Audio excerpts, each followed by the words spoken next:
Welcome to House Common Blood, where strangers are family. Every episode contains graphic content, including, but not limited to, copious amounts of blood, unnecessary cursing, death of all ages, be they infants or mortals, fantasy drug use, nudity, mentions of sex, and sound effects of various qualities. Cannot stress enough that this is mature content with adult themes. You have been warned. Anyone got a light?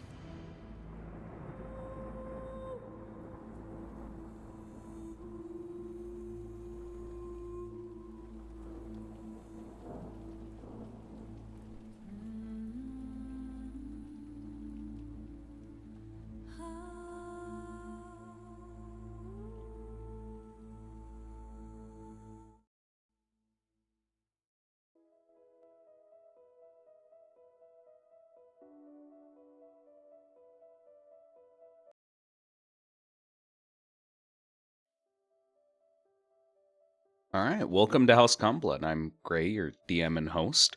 We're a D&D 5.5e podcast currently playing the adventure Hangmen, Worms of Frostheart. The story follows a group of misfits facing sentient calamities threatening to destroy the world, led by a Genasi army called the Rebirth Bastion. Most of the monsters I use are created by Oh Hi Mark. You can support his Patreon, although everything he makes is free. The music in our games is curated by D&D Breakfast Club on YouTube, with credit to each respective artist. I'm joined here today by Mega.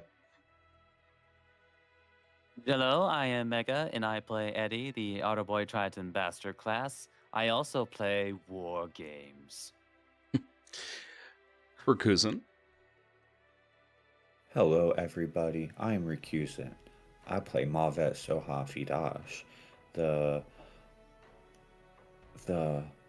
wood guy who's like really good at keeping his family together. I would also like to state that I am the least racist in the party.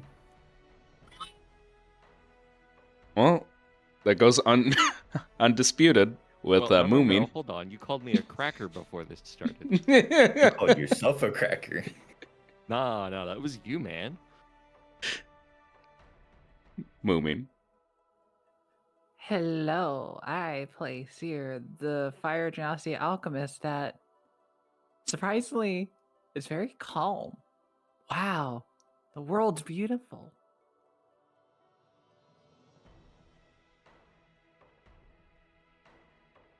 As well as Tyler. Hello, one and all. I'm Tyler. I play Guma, our resident undead bard, and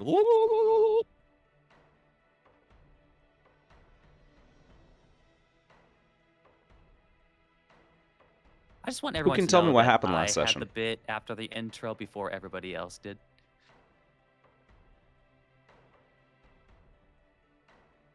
It's a lot of awkward silence.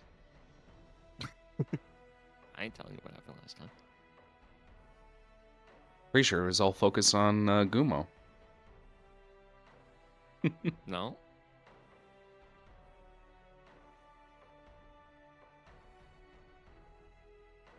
Gray. Recusant's being racist to me in general chat. Well, it's very unfortunate that no one else can see the general chat, so it doesn't affect our game. I've never heard of these. Wow. They're really good. How about someone tell me? How about somebody tell me what the fuck happened last session?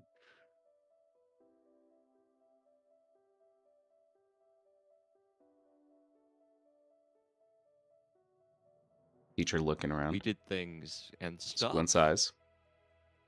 Nods. Guys, I can't do it every time when Illuya's not here. Yeah, I know. Looking I've at been 3 very kids. busy, man.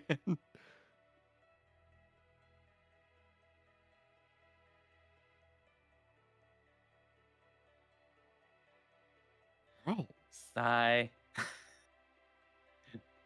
So, after our battle with the mutated Boule and uncovering the pieces of centaur folk that were in its body, We actually returned to the centaur encampment / village, it's like so that they could be properly put to rest.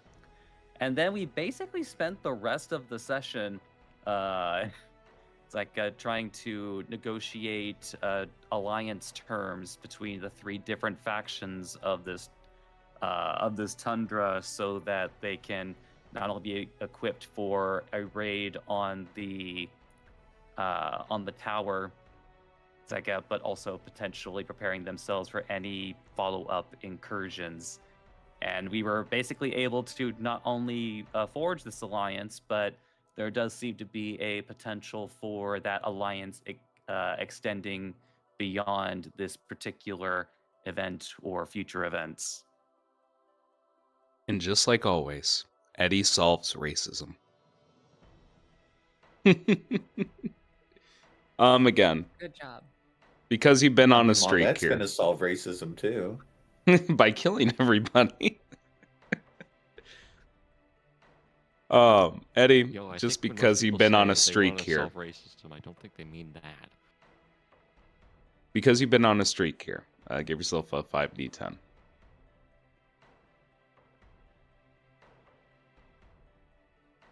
Woohoo! Go Vegas Eddie. getting Go richer. Eddie. Yeah, 33. 33. Right on the money. If only it All was right. 67. So as I get things set up here in the background, is there anything I should know before we cut right into the action here? Because it's been long enough. This adventure has gone on for long enough. We are reaching the end here. Hello, my name is Seer, and I'm an alcoholic of 12 years. Hi, Seer. Hi, Seer. I prefer to pee when I sit. Get out. Get out. I honestly, I think as long as folks have taken care of like any long rest, short rest preparations that weren't taken care of last session. Mm-hmm. Wait, a short rest? Yeah, we were at that village for hours. Yep. Oh, so One we had short enough time rest. for a long rest, it sounds like. No. You realize you can only take a long rest once every 24 hours, right? I Unless can you're take one in super 4 hours. lazy. Were we there for 4 hours? No, like unless I am misremembering, there is like in the long rest rules, you can only take a long rest once every 24 hours. Wow, that's not inclusive of people who are super lazy. Mm-hmm. Me Yeah. IRL. Well, how long has it been since we left the Frost Giant's fortress and made it to This that is the village? start of the day. Because Yeah, I could take you a 4-hour immediately nap. you left the fort, hunted down this shark, then immediately did this ritual. Well, I shouldn't say ritual. This funeral. That's where that swath of time is. And then we had that diplomatic meeting, and then it's Yeah. probably time for the day to end and us to take a long rest. You're high, as it is reaching the afternoon. What the fuck are you on about? Well, unlike you, everybody else is still on a time limit here. Although we don't talk about this a lot. Long rests are still dangerous in the game, buddy. Mostly because our last long rest before the last one was a year ago, so didn't really come up. Oh, yeah. Yes. I don't know what resting is. But to give you the short and narrow of it, Tyler, is it's been a long time, but I remember now. yeah, like each one of the party members swap places with a person that is slowly dying, and the longer time goes on. In Eddie's case, he'd probably be more motivated than most others because he placed his mother. There's another time limit above everything else I've done.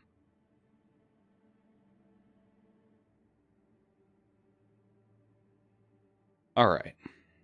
But again, that is still the case here. Would you guys like to take a long rest? That can totally be a thing that you guys do right here, right now. I can take one in 4 hours, so. You already Alright, took I'm yours for the Gucci. day. No. I'm also down to take a short rest if we have the time for that, and no pressing issues from it. Yep. You can take your short rest. Yeah. Okay. All right. Anything else that needs to be stated or said before we move on here?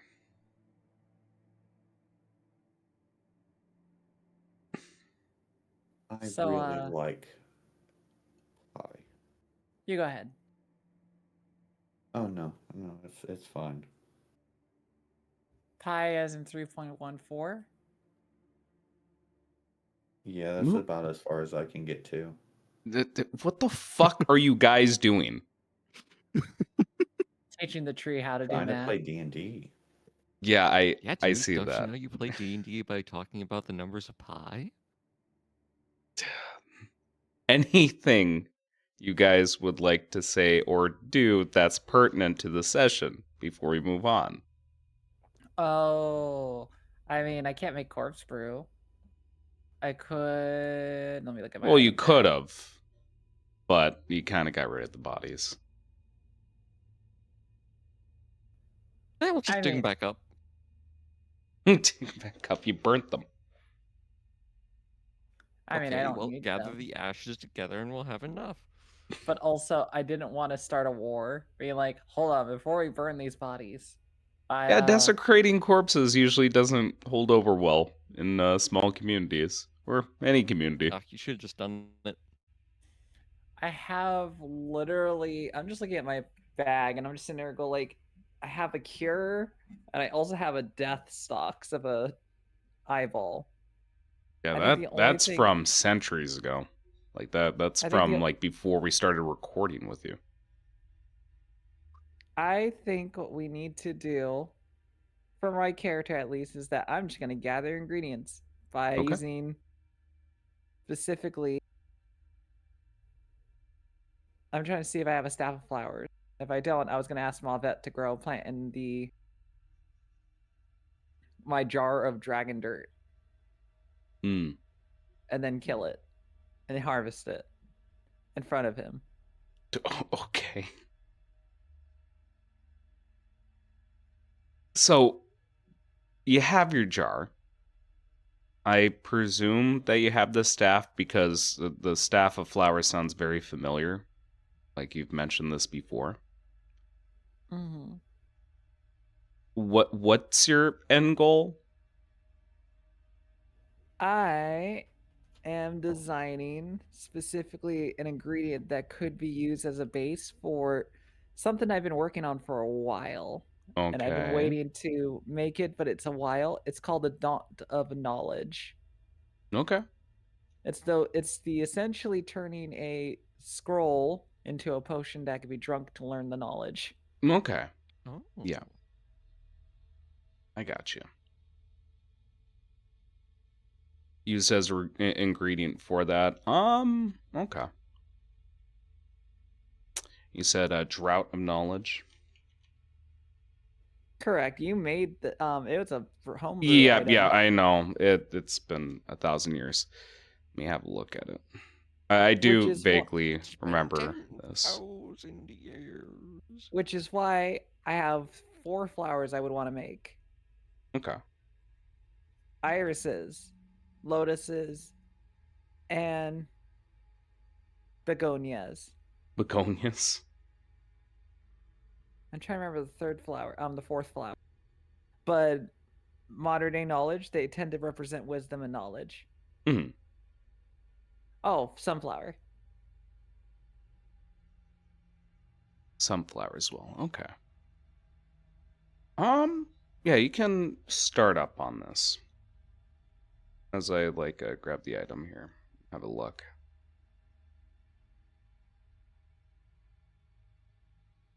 I would say give me a although you are working with magic here, Give me a nature check. This is how you take care of the flower after you set it within the soil.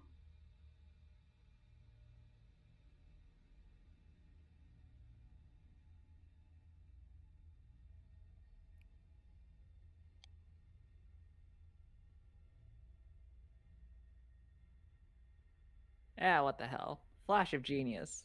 Should I get a Okay. 25? Sure. 25. Understood.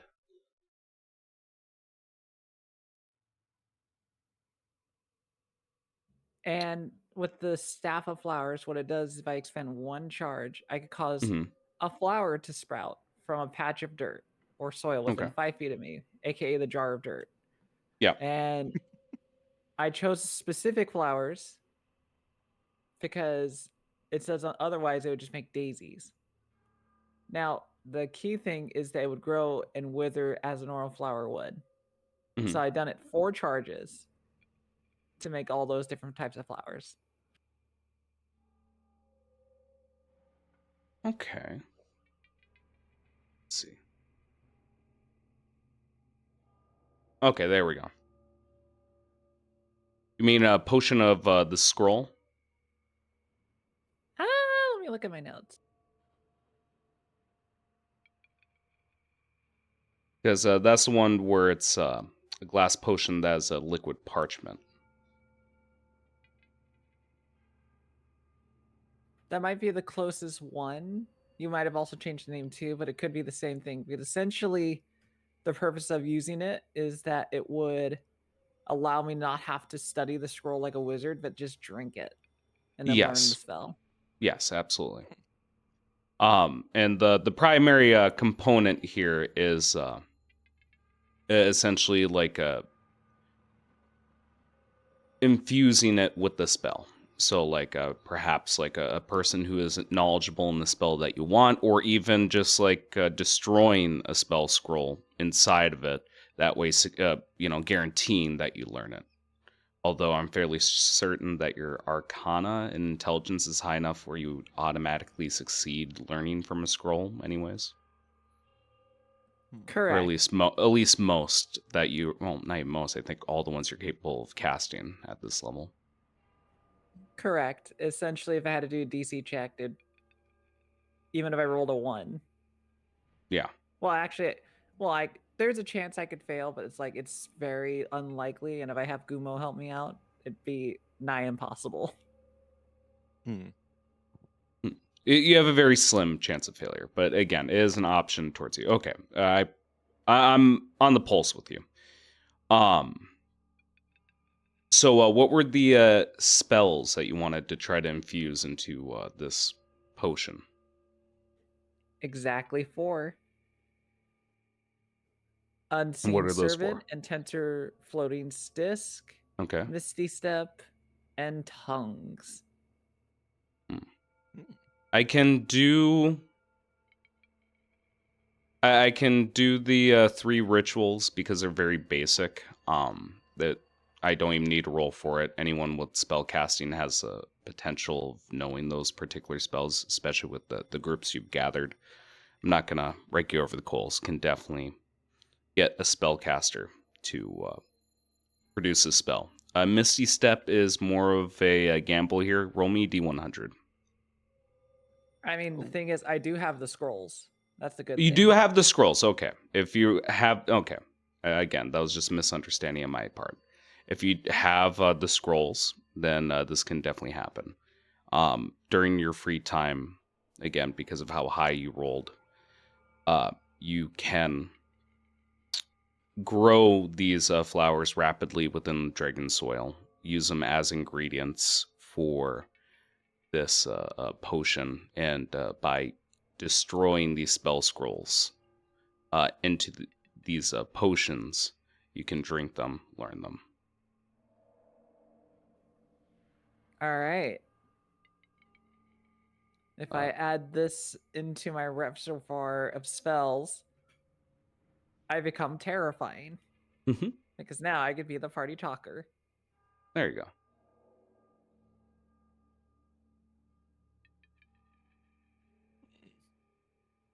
All right. Is there anything else I should know about before we move on here that's related to the game? Not on my end. I'm just going to delete the scrolls and I shall add the spells. Okay.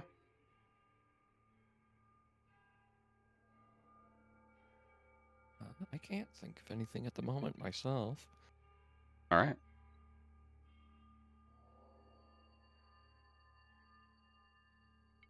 All right. Time passes. We cut to an area on a high rise, perhaps like atop a hill, looking at the ice spire in the distance. I'll show you what you're looking at here. Along with the party, we do have multiple armies made of different races. You have like a I'm trying not to use specific terms like platoon or anything like that. You have a group, a large group of centaurs. You have a large group of frost giants. You have a large group of sea elves. They naturally have their own cliques. They don't intermingle, and in fact, you can see like a natural border between the troops as they await their commanders, each respective commander's command.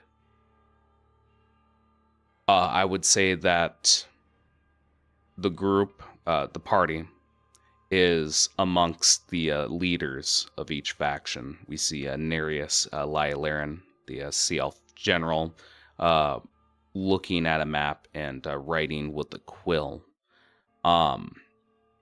We see the now chieftain centaur, Camalu, as he is talking over the plan and probably butting heads once in a while with Nereus. And then finally, there's Merkvar, as he is in his element.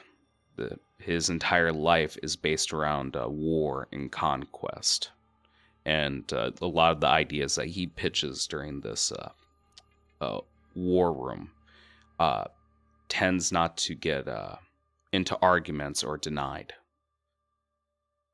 Now, as I'm setting the scene here, I'm going to tell you, the players, the stakes that you have. Victory is not guaranteed. You guys did a lot of effort, and it will be considered for this following segment that we're going to do here. But the foe that you are facing is very powerful. I've alluded, foreshadowed, hinted about this aspect, and this is going to be perhaps the first time you're going to see this in person. But one of the issues and why Genasi are considered kill on sight is because of war. When you fight the Genasi in war, you have a time limit. There is an issue for the opposition to fight and maintain their numbers without their own soldiers being included in the ranks of the opposition. Essentially, it's the same dilemma you deal with fighting a necromancer and their undead army. The only issue is they don't need a spellcaster to continue the spiraling effect. What inside of the war room, what they are aiming for is whoever is responsible for this area, whoever is in control of these fields of golems and statues. They are going for cutting the head off of the serpent approach, where they will spearhead a blitzkrieg down to the spire and essentially attempt to kill the source of the issue. And without any surprise, the primary people selected for this particular task is everybody involved, the party around you.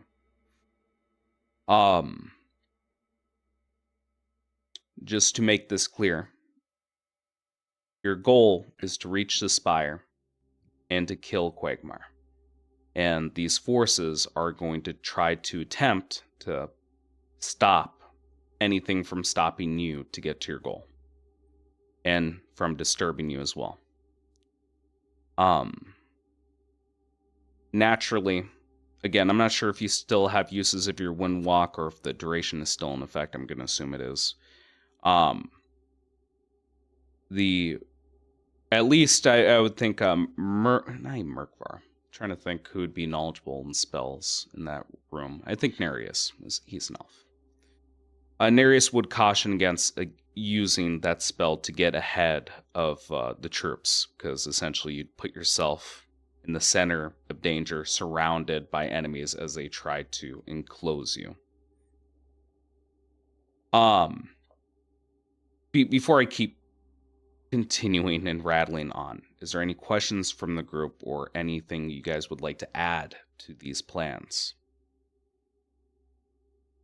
So essentially, they're trying to turn us into a strike team here. Get us in there. Trying to think. Essentially, they want to the leaders want to not only disrupt the statues and the enemy forces, but to create enough of a diversion and spearhead, like you said, a strike team, an assault, to get to Quagmire while they deal with the enemy opposition. Look, think of it like we are. Like, think that we're in Bleach. Hell yeah. And like we've made it to Waco Mundo. Hell yeah. So guess which one of the big three I didn't watch? Well, one of the two big three I didn't watch. Okay, So so good. imagine that we are in Annie's lobby. And yep, there we go. I didn't watch One Piece either. Oh, dude. Come on. Okay, so imagine that we are trying to rescue Sasuke after being How many of these do you have? Fuck, dude. Okay, this one I understand. Like, goddamn, all three were really good, Mika. Like, yes. I'm just more impressed that each time it got shot down, we didn't like foreshadow that you didn't know this shit. You had them locked and loaded. God damn. See, so we're pulling a Sasuke retrieval arc. So one by one, we're all going to be forced to fight an enemy. Yeah, the only concern, or at least not the only, one of the major concerns that isn't really talked about, but you can see it on Kamlu's face, is he is still shook that Jelenua is still missing. Oh, that's too bad. Anyway, Gray, I have a question for you. What's the question? So is there like a period in time where before they die and come back as Genasi that they could be necromanced? Would that prevent them from coming back as Genasi? No one's experimented with it yet. Okay. I'll keep Dance Macabre in my back pocket then. Yeah, might be a good idea. Dance Macabre. Okay. I get to make a bunch of funny dancing corpses. All right. Any other input before I move on here? No, actually, I kind of love the idea. Okay. So let me talk about the first anomaly that happens because obviously these troops did not it did not take seconds for these armies to get together. A few hours passed. And again, because of the distance and the logistics, it is uncannily fast. But you presume why they're able to move large amount of troops this fast as each faction is ready to kill the other. Or at least that has been the presence so far. Go ahead. How many hours did it take for them to gather the troops all up? Enough. What are you looking for? Well, if it's 4 hours, I can take a long rest. You Which will give can't, me global Tyler. vulnerability. I keep telling what me and Mega are telling you is you've taken your long rest for the day. I have? We have? Oh, We okay. already did. If you really want a long rest, I'll give you a potion of poison. If you want. Yeah. No, it's good. I just wanted Yeah. to try and have global invulnerability. So the prepared. idea is that if you took a long rest at 8 p.m. the previous day, You need to do it again at 8 p.m. Okay. Got it. yeah, it doesn't matter, like, because like if How long or short you can take it within. I just thought that enough time you had can take passed as that many was short possible. rests as you'd like during a day. It's like there's nothing in the game that stops you from doing that, but like very specifically, it's like because technically you only need 8 hours to complete a long rest. So Yeah, you could do like 2 within a day and still have a little bit of daylight left. Okay, yeah, that makes sense. yeah, so Mhm. you understand why that limitation is in place. Yes. Yeah. I was But just just unaware to of continue onward the here, times like that we we'll were say working with. that the sky is red. You know that the sun is setting. Afternoon is turning to evening, and you know that although you guys do have time, you have plenty of time. The obelisks will not let up.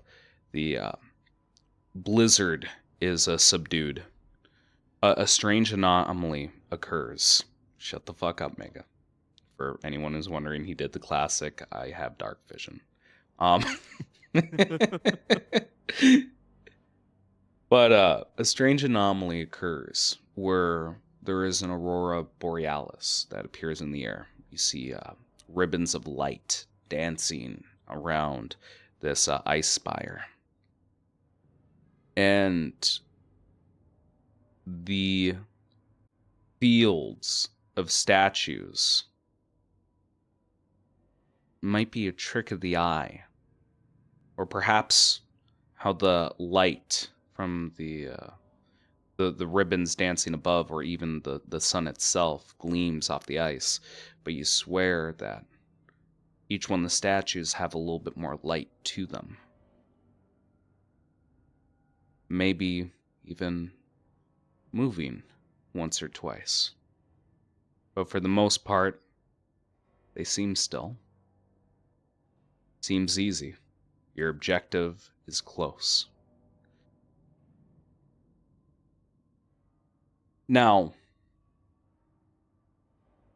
before we begin, I'm going to outline how this is going to go down. I've thought of a couple different ways of how to handle, large scale combat, doing this, doing that. Honestly, with the way that you guys have done this so far, where you have 3 of the factions working together, you have some impressive numbers against the opposition. How we're going to handle this, and I know it's going to be a shocker. We're going to do a skill challenge. Gasp. It'll be How very dare simple. you? Yeah, it's going to be very simple. I'm going to give out a pool of primary skills for you to choose from, and just like before, secondary skills can be used to cancel out failures, make primary skills reusable, and provide advantage. The caveat is everybody gets to act twice. We're going to go around the circle 2 times, and if you have a certain threshold of successes, you make it over to the ice spire. That's on a success. On a failure, I'm going to tell you, you are a small enough group. Regardless of success or failure, you will make it to the ice spire. It's a question of how much damage your armies take to get there. I will say, with a failure, your armies will take heavy damages. This will affect the epilogue and following encounters moving forward here. As well as, if you do really, really bad, you could potentially destroy the treaty that you guys set up here, where forces are so destroyed, so thinned out in numbers, or even leaders dying, that whatever treaty was established is considered null and void. You guys understand the stakes? Yeah. That sounds like a whole lot No, of. can you repeat them? Not a chance in hell. All right. We're going to get started here.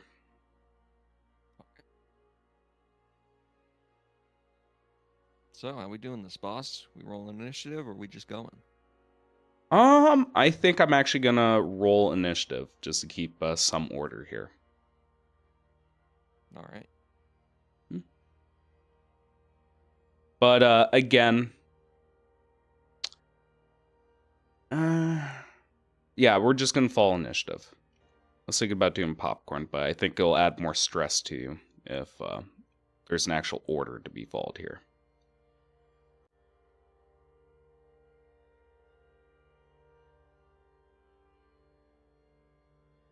All right. Switch over the music.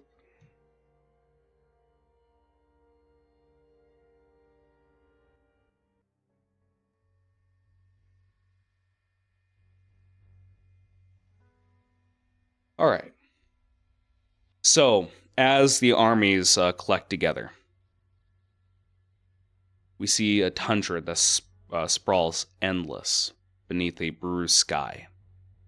The army's breath rises in plumes that twist like ghosts between the ranks. Frost giants march shoulder to shoulder beside centaur outriders, their hooves breaking through the crusted ice with hollow cracks. In the distance, the ice spire looms, a pale needle, spearing the clouds, glowing with a frozen light, surrounded by ribbons of colorful light. The wind cuts through cloaks and fur as scouts whisper of movement. We see golems and statues packed with ice, silent, watchful, grinding beneath the drifts. Every sound threatens to give away the advance. The air hums faintly. Feel like something is listening. I am going to put you guys down.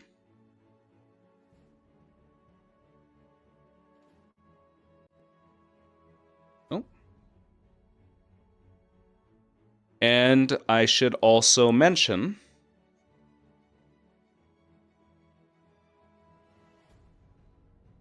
that the amount of points you guys need is 8. Let me change that. Ooh, wait. Yeah.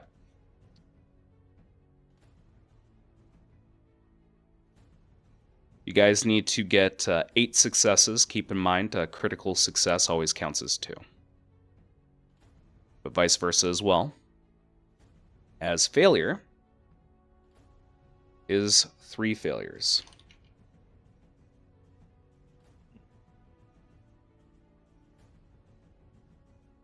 All right, we'll roll for initiative.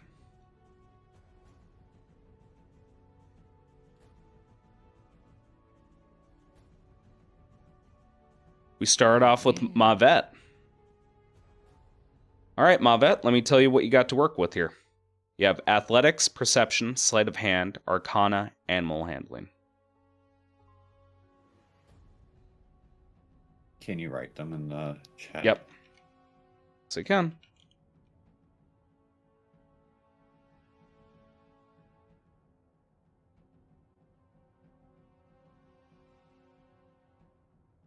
While I'm writing them down, tell me what sounds interesting to you. Perception and animal handling. Okay. Which one would you like to do? Well, I figured Aluya is also going to be good at perception, since we're both very wise. But she probably isn't good at animal handling, considering how she treats orphans. Might not even be here either. Keep in mind, she might just be listening. No, I was just being quiet because I didn't want to interrupt any RP. Yeah. You joined at the best time. We're just about to get started. We're going to have a good invasion onto the Ice Spire. Mm-hmm. Ooh, okay. You know what? Let's go with animal handling. All right. Give me an animal handling check. What animals do we have around us? Weirdly enough, you have mammoths. Oh, I thought you were gonna say centaurs. No.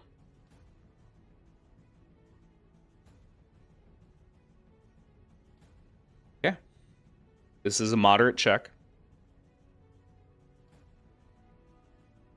I think I'm fine with a 15.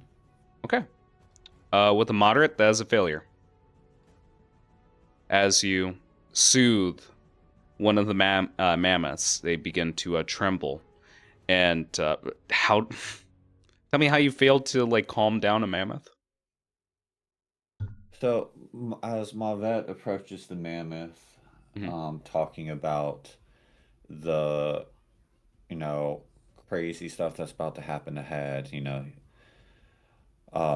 look, beast, I understand that you are worried about what lays ahead, but you are strong, and although you may die, you will die for a good cause.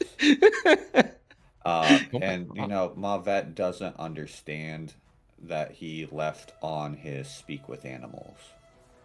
Okay. You spook. Let me say that this is a mammoth that fell out of the herd that they were bringing, and it loses control and goes on a small stampede. Keep in mind, we are going to be sticking with this first little section until we get a success. This is all about approaching the ring of statues and golems. Let's move on. Keep in mind, secondary skills are still in play here. Eddie?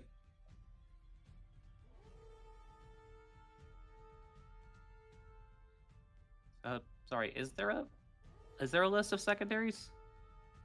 I'm not gonna be providing a list of secondaries. If you can argue with using an ability or secondary skill, I'll allow it. I'm gonna be a little bit more free form and try to focus more on the primary skills so we don't have information overload.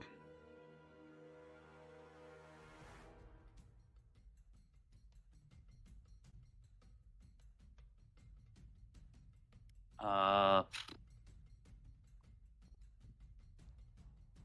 mean, honestly, a lot of these skills are a bit awkward. Come on. That thing, no. I thought I minimized it. It's okay. You'll get there eventually. Don't be No, it's patronizing, Tyler. No, it's just like I thought I minimized the sheet, but I guess it closed out. That's annoying.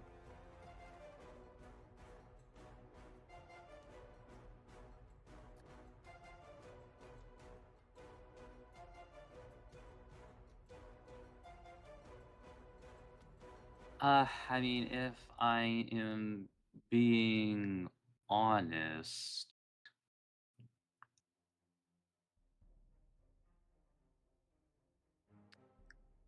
and I'm not really super stoked about any of these. There's going to be more with each challenge, but these are the primary skills you're aware of at the moment. And like even like the secondaries, I'm just trying to like think about like the specific situation, like with the. I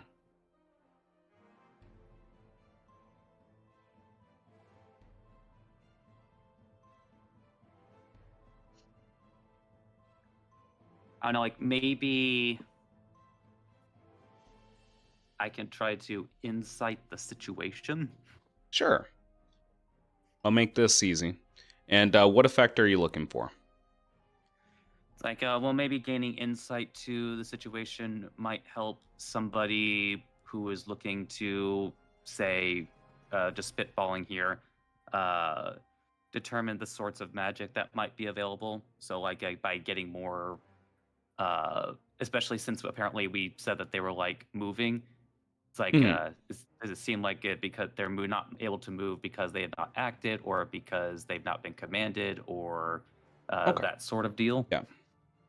Yeah, no, I can totally give that to you on a successful check. But what I'm asking is, are you hoping to also give advantage on the next skill check? I'm Undo basically trying to give failure. Yeah. advantage. Yes, Okay, that's advantage. the Got you. that's the goal. Yep, go ahead.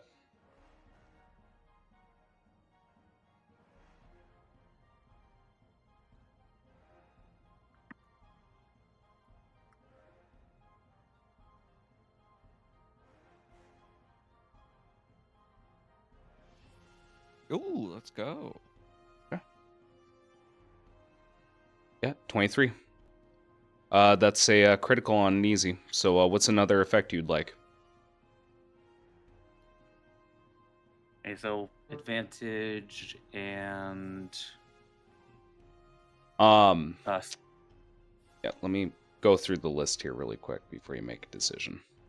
You can cancel failure, grant advantage, allow reroll on a previously failed check, add new skills, or even boost success by essentially on a successful, it's counted as 2.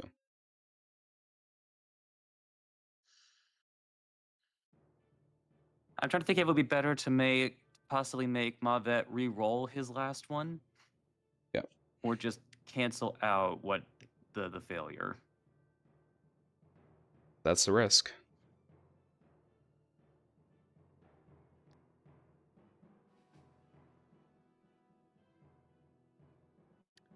I'm going to go with.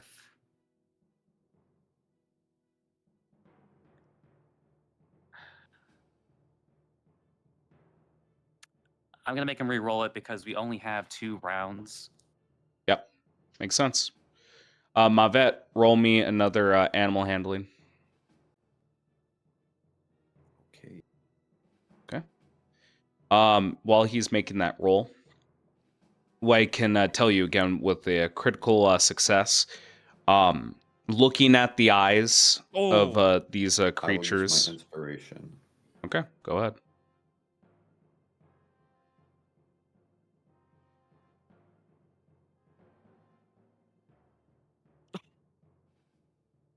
wow. Very unfortunate. No, We'll talk Would you about like a that. bardic Love it. Take inspiration? my inspiration, please.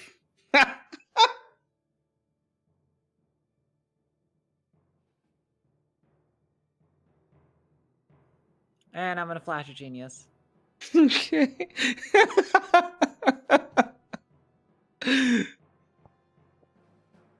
Okay. Jesus Christ, Batman. Holy cow. Like, holy shit. Oh. What's the modifier on your Flash of Genius? +6. +6. Yeah, he gets a success. All right. Honestly, I think I could paint this for the whole party. Yeah, Just please. like, No. well, the thing is, like, painting it, like, literally the whole party, except for Gumo, was kind of involved. Just Yeah. like, just like saying this out loud. It's like Eddie slapping him in the back of his head. What are you doing? It's just like he's like recoiling, and then like passes by Seer. Seer slaps Tim on the head. Like, what are you doing? It's like, well, why is everyone beating up on me? And then Aluya smacking down, just like, what are you doing? It's like, and the mammoth is just witnessing this whole thing, just like, I gotta go. All right. Like, these guys are nuts. So, let me tell you about your insight, Eddie.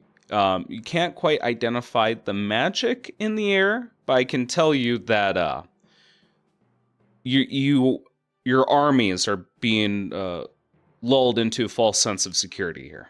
By looking at the statues, like the light within them, their eyes, you know that they're active.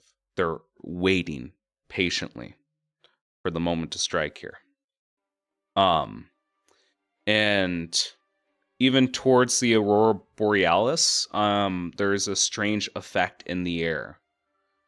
Looking at the ribbons of light dancing around the spire, you swear that you can hear like faint screaming in the distance. All right, but towards the insight being used on Mavet, besides looking at the area, your entire slapstick comedy happens. And that is your insightful part of recognizing your allies fucking up, trying to calm down a mammoth and telling them, hey, do better. All right. All right. Seer, please go ahead. Keep in mind, one critical failure, and this is all over. Thanks, Captain. No Yep, pressure. anything for you. Right? Oh, I should probably add Luya to this mix as well. All right. So We'll go back what to I'm Luya hearing later. is that, Hmm. well, while we did good, we had to fix one person's bad rolls. Mm-hmm. Well, that means that we I- don't have a failure anymore because we turned it into a success, right? I think so. If I'm wrong. Let's take a look. I mean, I could do the Arcana. That won't be a problem. It's like, at I all. don't want anybody else to try to take that. I'll give the Arcana a Please, shot. nobody Let's do else. it. Oh wow, I'm suddenly feeling Arcana. Nah, go for it. All right, let's do this Arcana. Here we go, guys. Wiggle, And you jiggle, do jiggle, have an wiggle. advantage if... Yep, that's correct. Oh, Let's give it a shot. well, Oh. hang on. It can still stick here. Okay. Let me just... I just forgot to move things forward as I was straightening things up in the background here. Because our dear ally, Mavet, succeeded in this role, we're moving forward. We see like the calm before like dusk shatters at the first line of golems. We see like a thunderous impact that shakes the field. Mammoths crash into a wall of living ice, tusks ringing like bells. Frost giants bellow their war cries while centaurs loose volleys of arrows that crackle and vanish into the mist. The battlefield is chaos. White ground, blue light, and a muffled roar of breaking stone. You all find yourselves amid it all, pinned between stampeding mounts and crumbling ranks. Every command matters now. Panic spreads faster than the cold. That being said, like Arcana is still on the table here. What is gained is intimidation, performance. Yep, intimidation. As main skills? Yep, as primary. All right. Now, again, you use Arcana. Explain to me, as you use Arcana, like how it either helps against the forces or helps calm down your own troops. So you can tell me like if you're using magical effects to attack the opposition, or if you cast a spell to not literally cast a spell, but you get the point. Like use magic to calm your allies down. All right, gonna flex my. Well, I love the staff of power. Mhm. What I have here now is because it lets me do essentially a fun little trick. So, with the help of the twin crown, as I connected to Alfalfa,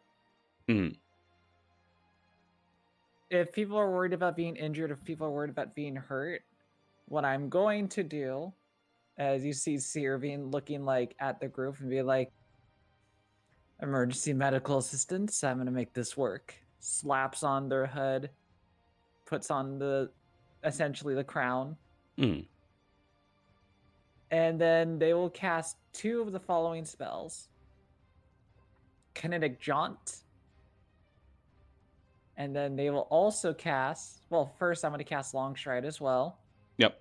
That's not concentration though, that just happens. Mm. By Kinetic Jaunt, and then as my second spell I cast Astron Stride. Mm. Okay. And what I do, which might sound horrifying to do, is that I'm going to run. Let's see how fast I can run in like one move if I did that. So Mm. I have a movement of 30, as you already know. Long Yeah, Stride gives me 10. Yeah, keep in mind, like, that we're not dealing with regular turns either. This is going to be more than 6 seconds. Oh, no, I know. Yep. But the reason I'm mentioning it just from like the speed is that 10 plus another 10 plus, I would say from here, 20. So I'm moving at 70 feet. So Yeah. faster than anyone can see in this area. But why I say that is because I'm also going to burn a 3rd level spell slot to turn my fire damage for Astron Stride into healing. Okay. I like that. And mathematically, I'm just pointing this out for visual so I can explain how it looks and why it works.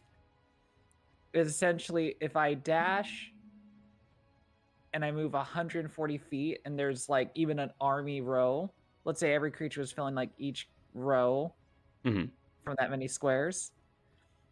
Instead of gain, in this case, 1d fire damage, 1d6 fire damage, they would get 1d6 healing fire damage, which means I can heal up to 30 to 40 people all at once. Oh, yeah. If I stride. Mm-hmm. So essentially, see her just like zooming across the battlefield. Yeah, zooming around the battlefield and healing people. That's bringing back the morale. All right. Correct. We have 3 successes so far. All right, Aluya, let's bring it back to you. I'm going to tell you that as like your shield sister in arms is assisting on the battlefield, the elves pitch in their help as well. Along the rear guard, we see like the sea elves, like they kneel in shallow pools that glow from beneath with the fading light of dusk. They sing into the ice, and their melodies begin to melt it into water. Every note is a ward against the Spire's whispering winds. Behind them, frost giants pace impatiently, shields rimmed with hoarfrost eager to charge. The air hums between ritual and rage, between patience and war. One false note, one shouted command too soon, and this fragile calm will fracture like glass. Right now, you're in a situation where there is a ritual being done.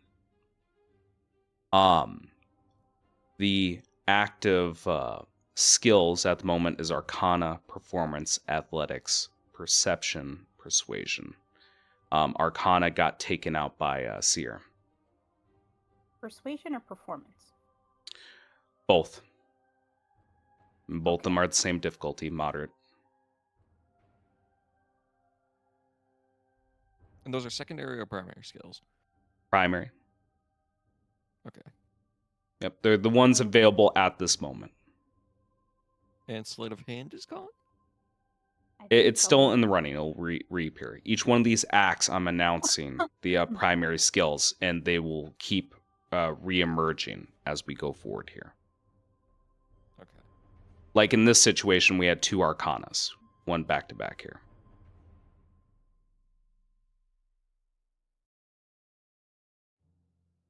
I think Which I'll one would you leave like to do?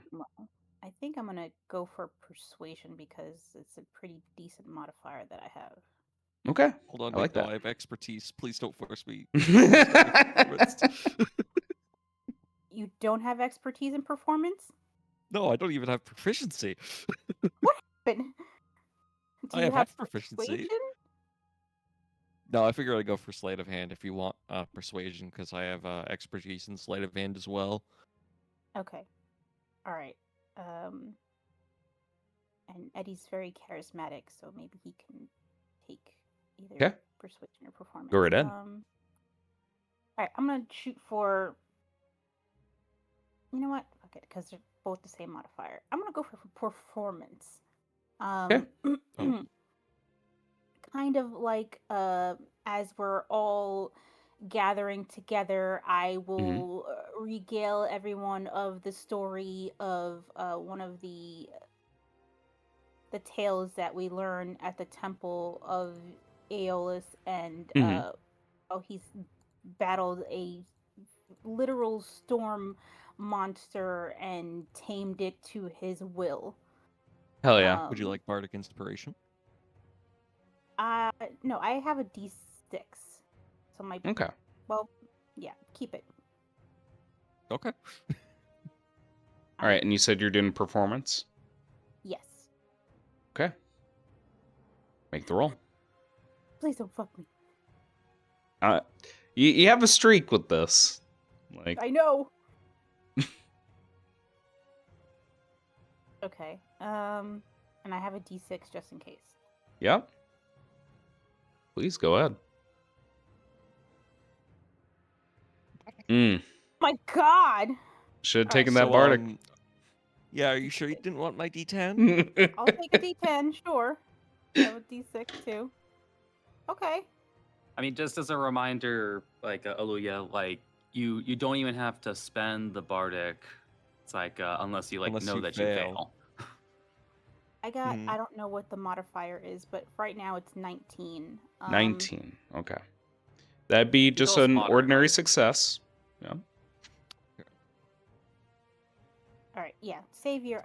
As long as I didn't fail, save your bardic inspo. Okay. I'll take it. What it is. All right. Standing on the frozen shallows, you take the line and push it with your, I would say human warmth, but your Genasi warmth.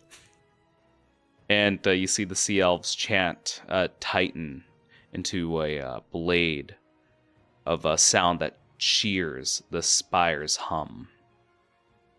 Like you see them doing the ritual, and from that ritual, you see almost the ice melt and become a tidal wave going on to these statues and golems. As the water floods their feet and up to calf level, you see that a secondary spell springs off, freezing the water into ice and immobilizing a portion of the troops. Moving on to the next little phase here. The party, you slip away from the main host, and you find yourselves in a small, like, canyon leading to the spire. That rings faintly with every step that you take. A blue light reflects through the ice walls, splintering into 1,000 reflections of you. It's an army of ghosts marching alongside you. The air is sharp and thin. The golems around this area move in perfect synchronization, their ruins pulsing in rhythm with the spire above. You almost hear the hum of a heartbeat. I need to ask all of you, as you begin, well, not all of you, the next person in line here. Yep, Gumo. Gumo, as you find yourself in this situation, trying to find and exploit weak points, working on the flank here, you have options. You have athletics, sleight of hand, perception, animal handling, and arcana. I believe arcana has been taken up, as well as animal handling. The only thing I'm even decent at amongst all of those is sleight of hand, which I'm great at. There you go. You see like you see like a network of ruins in between these golems here. Okay.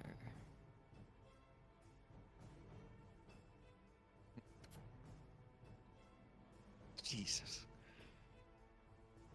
Yeah, I'll give it a sleight of hand. Go ahead.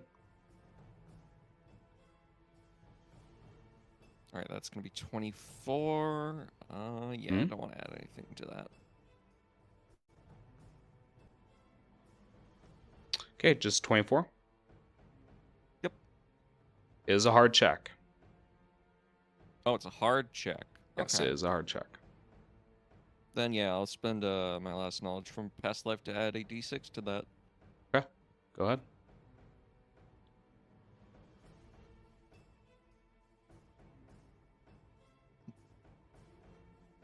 Okay, there we go. Click again because that image popped up at just the wrong time. Okay. All right, 26. 26 is a regular success. Yay! All right, you guys reach the halfway point. As you reach the halfway point, your sleight of hand, like you see the ruins that link the golems like a chain. You kneel with steel and scrape away at this frozen script until the glyphs begin to sputter and one segment goes dead. Again, like at this point, you even see like although you have not expelled whatever influences on this these golems, you have temporarily disabled them. Moving forward here. Again, just imagine like all of this being a series of montages over the course of a long period of time, different points in this battle, different areas. As you guys are getting closer and closer, we make it back to Mavet. Mavet, the sky opens. You see a storm of frozen glass that tears through the the field. Each one of these shards are glowing a bright blue. The wind screams in several pitches at once. You hear a chorus of pain. And through this blinding haze, you see the ice spire. Its crown flashes. And you see a curtain of icicles flying through the sky. The army scatters for cover. Every second lost sees an ally torn apart and remade into the enemy's image. To reach the Spire's base, you must move through this storm. Here are your options here. We have Perception, Athletics, Arcana, Sleight of Hand, Performance. I think the best bet is perception. That's what I'm best in. Okay. Would you like a bardic inspiration? Yeah, mine as well. So you've seen the last few rolls. Mm-hmm. There you go. Now you get D10. Yep. Great Ed.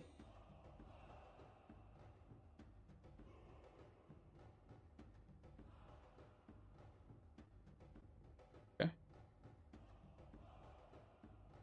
This is a moderate check. Could turn into a crit success. Could also just save it to Did it fix a roll? failure. Because my computer just messed up. Yeah, that's fine. You rolled a 22. Well, total.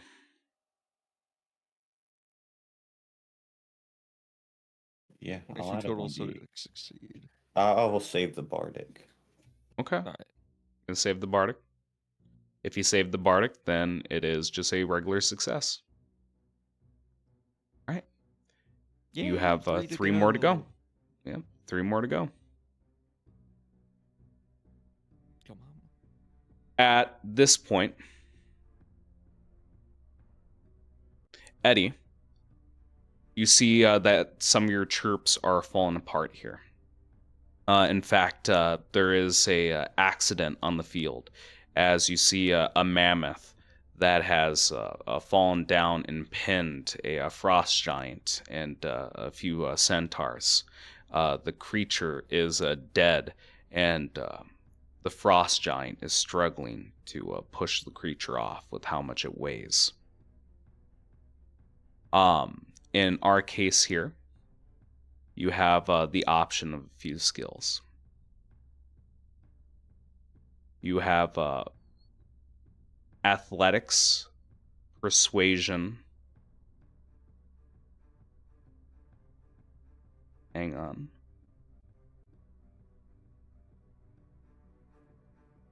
And the last one should be sleight of hand as well.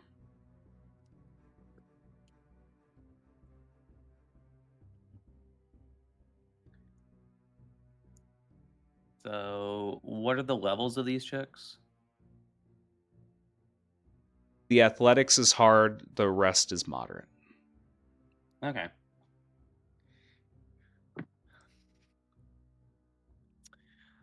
And I believe sleight of hand was just used up as well, correct?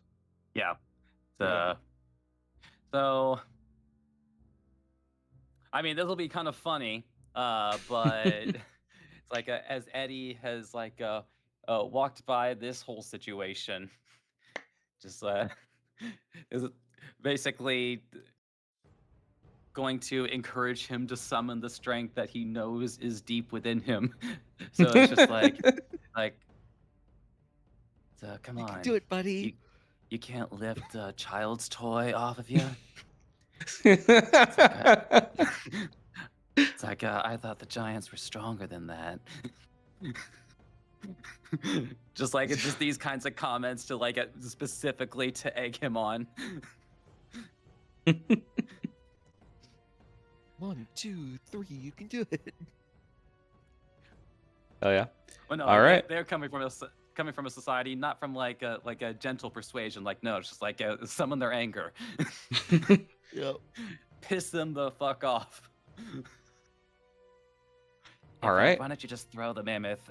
Throw the mammoth. I mean, it's Just, true. throw it right at the mammoths to enemy. them are probably like the size of a large dog. Okay. It's a weird way of putting it, but that's how I am justifying a persuasion here. I like it. Hmm. You're trying to get their blood boiling.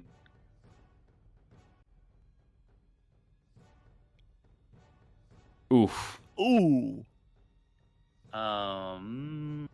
Which one was that? I will, because I have inspirations. I should be Okay. using them more often. Yeah, go right ahead. It's a resource to be used. Yeah, I don't feel bad about re-rolling on a 3. Yep.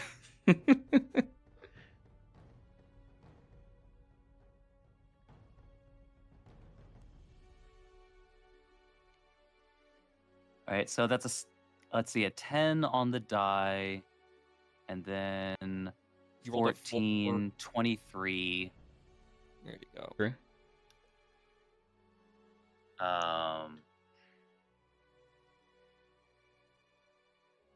You said it was a moderate check, right? Yep. Then I will leave it be. Critical success. His eyes go bloodshot, and with inhuman strength, he grabs the mammoth carcass and lobs it to a group of statues that shatter and explode on contact. Yay! There's a plume of snow that erupts into the air. Luya. Yep. Your last turn. Oh God. What's Yeah, I that know. again? Well, you hear how would I describe this? You hear a thunderous movement in the distance as you see a herd of centaurs flanking in a crescent formation a group of statues and golems. It looks like they're going to release a volley of arrows into this group here. The only issue that they're dealing with at the moment is a sudden shift in the land makes them go, what's the right word? I wouldn't say that a crater forms or that there's an earthquake, but there's a tremor that Skittering shifts the across the land. ice? Yeah, exactly. They begin to lose their footing and lose their momentum here. The options that you have available to you is animal handling, investigation, and sleight of hand, which I believe animal handling is used, sleight of hand is used, which only leaves investigation, unless you want to use a secondary skill. It happens, God. like... Yeah, I would recommend secondary. Maybe hand Yes. that one off to Seer. Investigation is negative. Nar. Nar? So our options are investigation, sleight of hand, and Animal handling for the situation, yes. Jesus. Let's shoot for secondary, please. What we got? Okay. Again, you can pitch anything at me. Like you can suggest a skill, use an ability that you have, and depending on the cost of the resource, like you can just automatically succeed. Got it.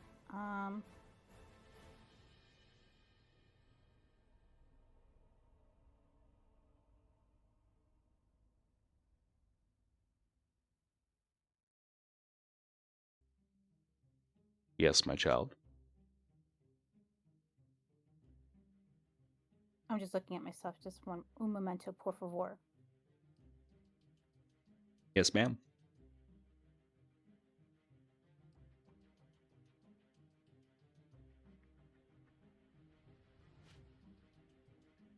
Dear sir or madam. I will use aid to kind of bolster those I see kind of losing their footing, or maybe they just don't seem like too confident in what's happening. I can hit believe like 4 people? No. Okay. So you're gonna cast the aid spell. Yes. Okay. Yeah, that's sufficient for a secondary skill. I'll allow that to be an automatic success. What effect would you like? You want me to read it out for you one more time? Yeah, I know it gives temporary hit points, but I want to kind of... No, I mean from doing a secondary skill here. Oh, yeah, read them out for me, please. Cancel a failure, grant advantage, allow reroll at which I don't believe you have any more failed checks. Add new primary skills or boost success potential. So instead of it being one success, it'll be 2. Okay. Give advantage to the next person that does a primary check. Got it? Yeah. And then they can get a little something for that. Yeah, we see like javelins of ice begin to embed themselves into the centaurs, and them living by like the slimmest margins because of your magic. Seer, you have advantage, and the only skill, well, not advantage, I shouldn't say that. If you do a primary check here, which is an investigation, the only option available to you, you would get advantage, or you can do a secondary skill here. Keep in mind, this is your last turn, and we only have Gumo next. I mean, let's do an I have nothing I can investigation. do here. Yeah. I think investigation would be nice. I like to see what's going on. Yeah, absolutely. All right, and I have my inspiration still too, so I have that ready. Let's see what I get. I mean, flash of genius to make it a 25. Okay, I like that. With a 25, you get a critical success.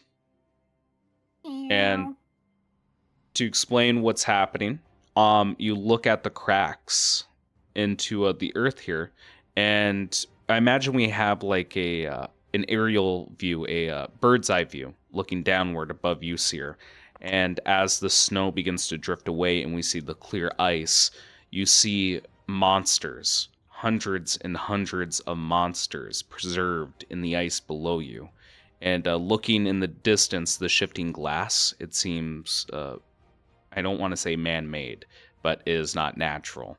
As ice breaks apart and we see like a, not a boule by any means, but we see like a monstrosity arise from the ground, being composed of flesh, eyes, and mouths. It looks like a gibbering mouther. Ooh. Mm-hmm. But again, that is the evaluation that you made, and just to show how that assists the centaurs here. You can point out where the next one's going to happen. It seems like there's a logic that only you understand of how like these cracks are beginning to form.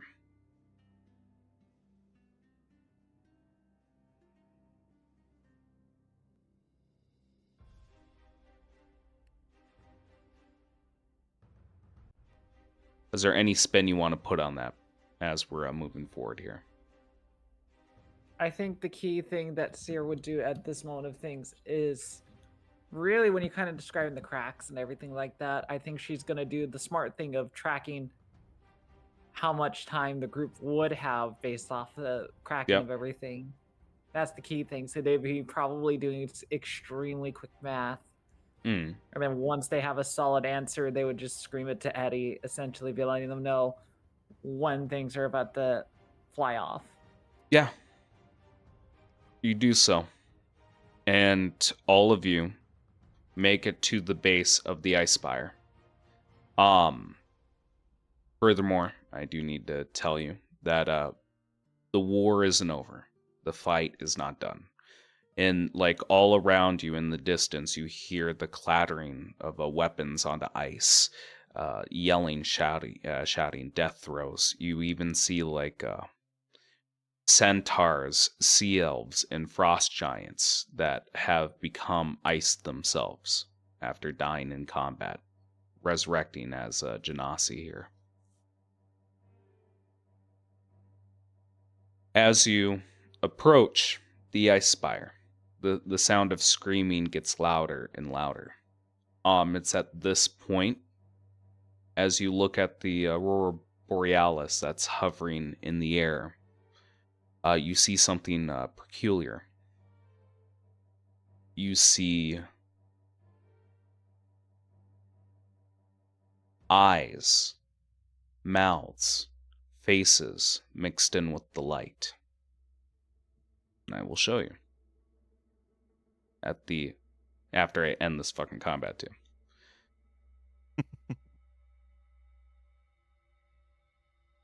Right here.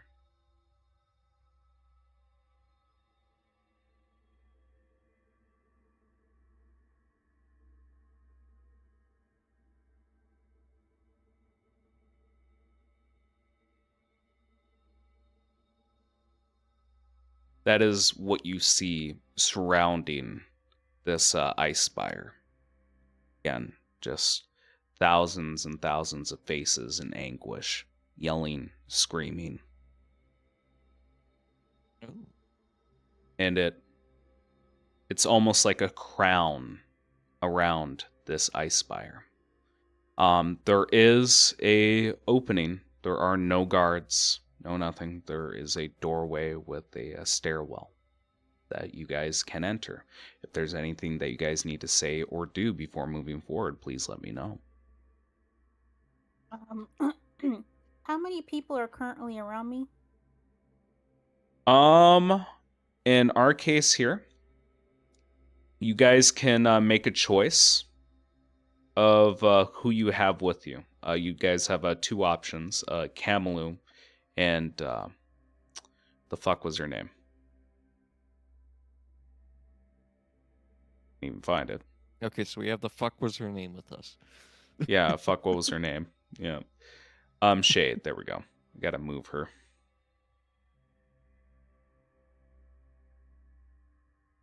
Okay. Mhm. So what I will do is I will Total of 6, from including yourself. my bosoms I will take out Okay. my troll friend, and Okay. once I sense that, a battle is imminent, I will let out the Battle is rallying constant. cry, Hmm. and everyone within 30 feet of me gets hit with my troll friend's rally. Okay. Go ahead. Ooh. Uh, oh, you said the battle is imminent? Oh, No, what I mean Oh, is you guys are in the middle of a war. Yeah, yes. okay. You can guarantee battle can happen at any time. All right, then we will do it then. So I don't know how many people you're gonna do on your end, Gray, but it's 66 plus my wisdom modifier and temporary hit points, and we have advantage on attack rolls for 1 minute. That's why I was waiting for Ooh. Okay. Yep. Parfait. Just tell me the amount and I'll apply it. Sure, 66 plus my wisdom. I forgot what my wisdom is. Go away. 4. 66. 6.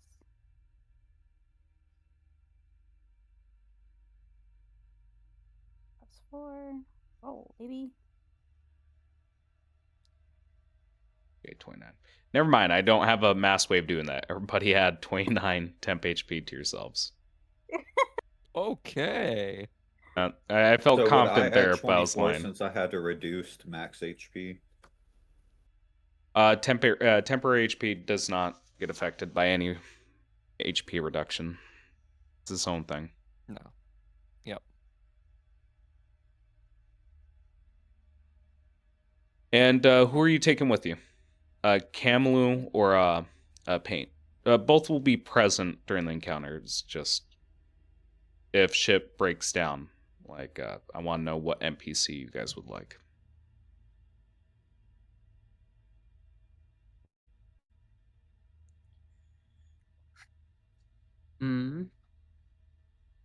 Excuse me.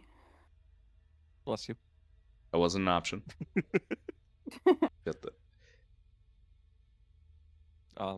I say Camlet. sticking with the horseman. Kamalu's a paladin, right? Yep. Yeah. Yeah. I actually don't even know.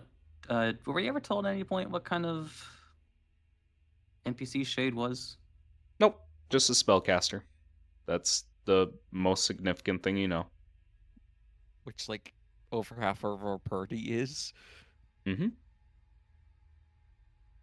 Yeah, I would say let's fill a hole rather than pile on a very well-filled hole.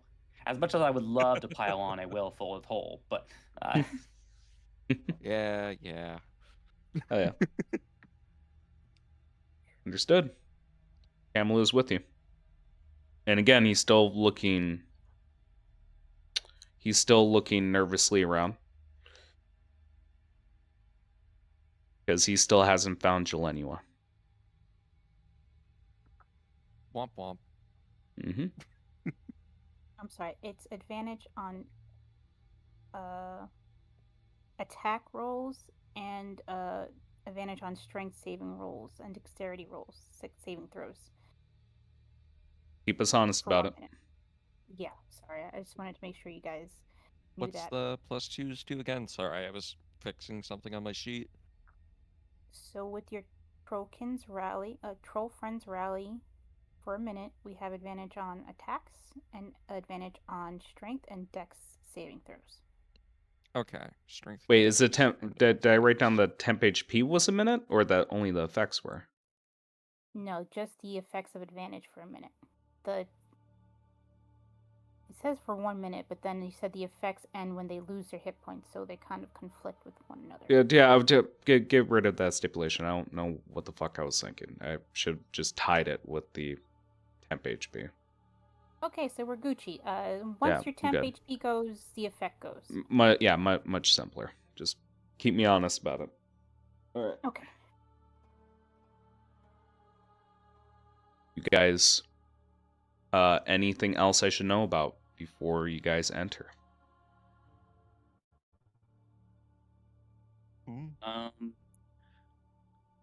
mean, I will apply shillelagh on my staff Yep. constantly so that I... Yeah, I'm gonna assume like every interval you keep recasting it. I got you. Well, even just making sure that I state it out loud, so it's just Yep. like, I use a bonus action to... Yep, that's fair.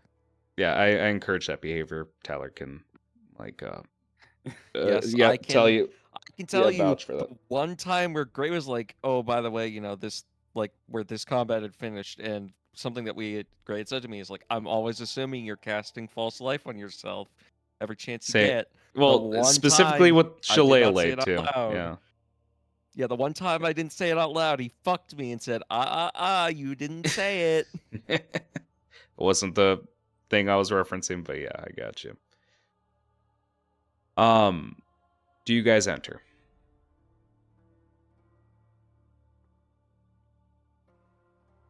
Bolstered. Yes. Yes. Right. It's okay. As boss music starts playing. Yep. There's a strange tranquility with the walk as you enter this ice spire. Again, this has been an object that you guys have heard about, seen for a very long time. As you step up the spiral staircase, the screaming almost sounds like a Gregorian chant. Your heads are bowed, going up, looking outward. Like the few intervals you see outside, the battles below, there are just plumes of dirt and snow rising to the air. Looking at the building itself,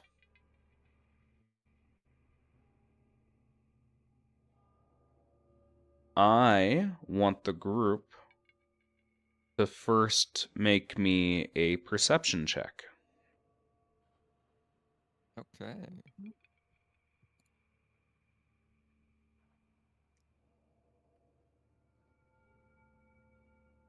Ooh, I rolled pretty good. 23 from Tyler. Yeah, match the monk.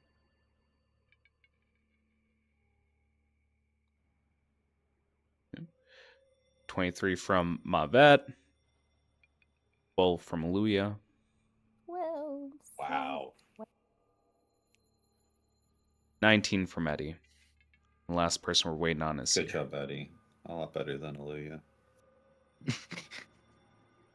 Hey, Gray, quick question. Does the cold damage go up too when I get my damage number upgrades for my curse?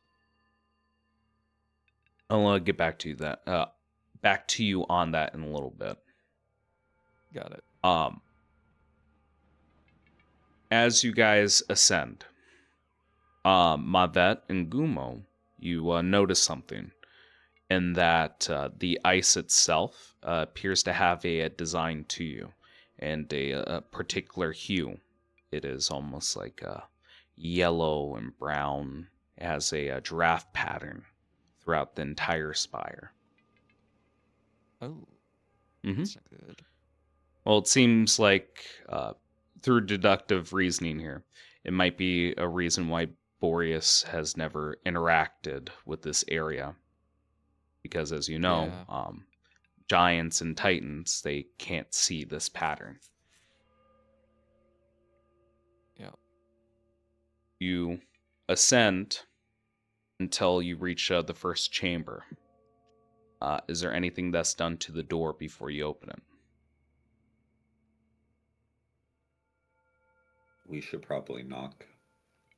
We should check it for traps.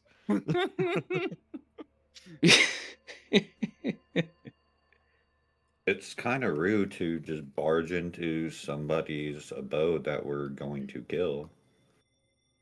So, At Grant, least I'd like give to them the check for courtesy of traps. knocking. Yeah, give me I think they're about to. I think pretty sure they're planning to knock on a lot of people's doors, or not knock on a lot of people's doors when they storm each city and fortress and village in this whole area. Eddie, Give- didn't you tell me once about being the bigger man?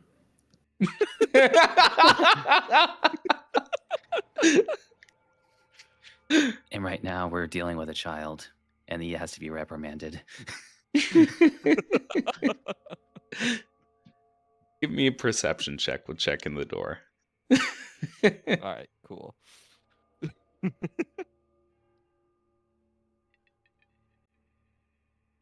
Oh, no traps. Yeah, Natural no one. traps. You open the door. No, a trap randomly appears now. You put your own trap on the door. It's like his hand is stuck to the door. We don't have Yeah. Tyler for the fight. I have to rip my hand off. You open the door after checking it, I presume. Well, no. Yeah. How big is the? Is there like any air gaps in the door? Is it pretty well insulated? I'm going to say that there are no gaps. I'm gonna let your perception from earlier also ride on this. Well, actually, give me an Arcana check. I want an Arcana check here. From Aved? Fuck yeah. Just anyone who's interested in the architecture Okay, of I this have half building. proficiency. I'll go for it. Yep. Thank goodness I said I'd go for it. Mm, yeah. Oh, well, I you didn't guys do just much keep better. matching 6 and a 6. Yeah, this is all looking beautiful. We got 3 6s in a row, baby. 666, the number of Oh, the beast. we might summon Yep. a devil. And the natural 1, Jesus fucking six. Christ. And another 6. This one was cursed. This roll was cursed. Yeah. Seer, Don't please. don't roll a This 6. is why I said we should have knocked. Don't roll 5. Yeah, don't roll 6. Seer, we're As making an Arcana check. Seer. and she walked away. So as you look at the architecture, you don't know who or what or how this ice spire was made. But there are no gaps. It seems like it was sculpted with an unnatural precision. You open the door. It's a Kumo. beautiful doorway. Ow, my There's toe. not any even really cool markings on the door. No. Well, give me a D100.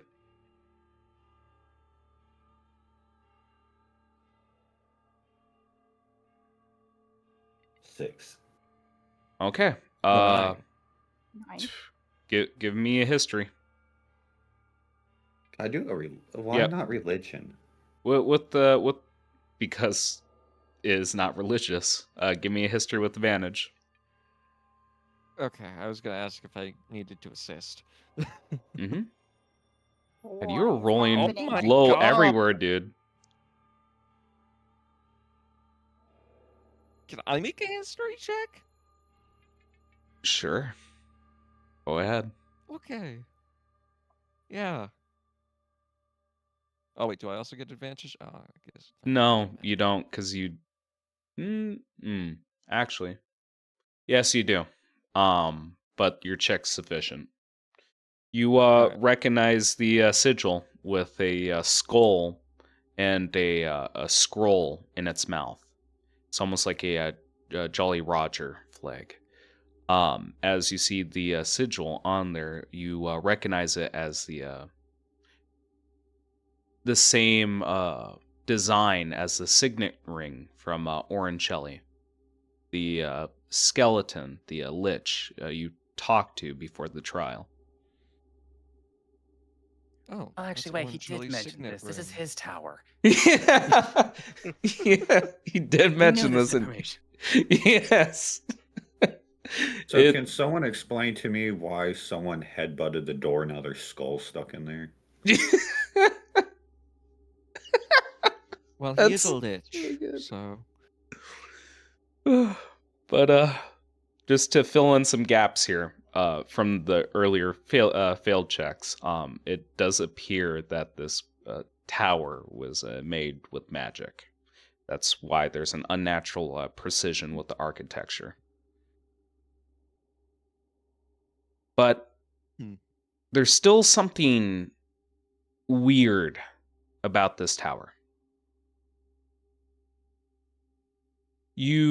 As you are traveling upward, naturally, when I say spire and traveling upward in a spire, you'd think of a natural spiral, yes? Like you're just following the wall, going upward, following it. With this, I want you to imagine a figure eight, or at least like an eight.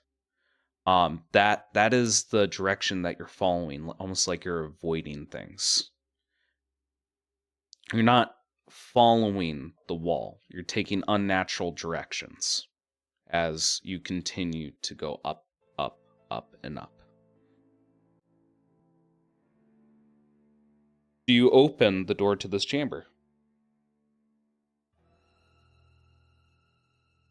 you got this, Mega. What? Motherfucker didn't even say he was close to the door.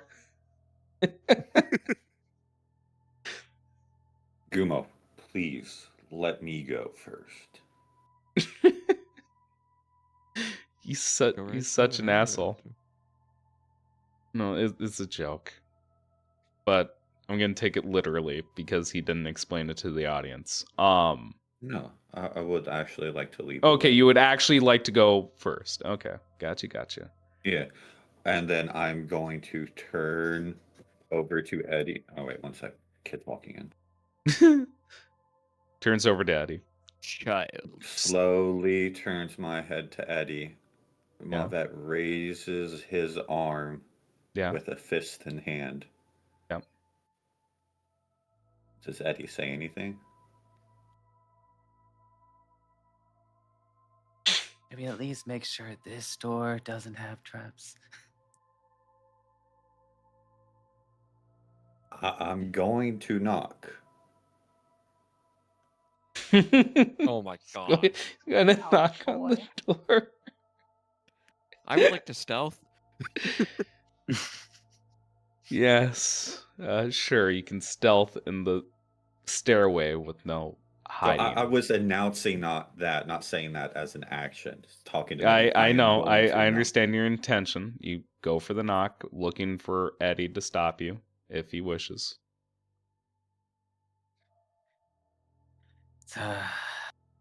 He's gonna do it anyway, so fine. As Eddie widens Yep. his stance a bit, ready to dodge in a given moment. Okay. Almost There's as a if reason I you're taking stealthed. the dodge action. All right. I'm taking the knock action. Take the knock action, not the spell, and open up the doors. As you open up the doors,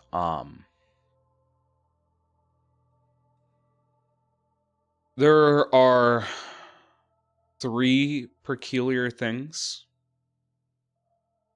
One of which is there is a thin layer of ice on the wall that acts as a window. You're in a circular room, almost like a disc. And lining the walls are carved cubbies. Eddie, this seems familiar to you. You've been in a hideout in Frostheart that was very similar to this.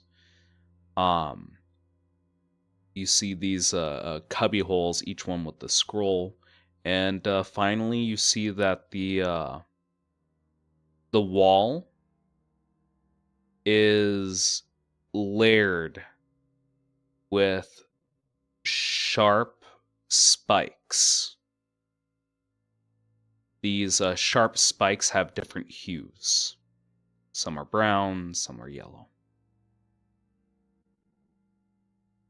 And they jut outward towards you. What do you guys do in this room?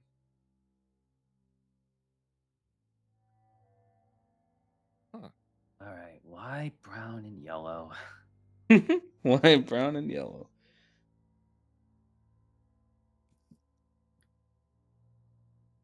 Please. Color There are three. theory. There are three things to interact with. What does the party do?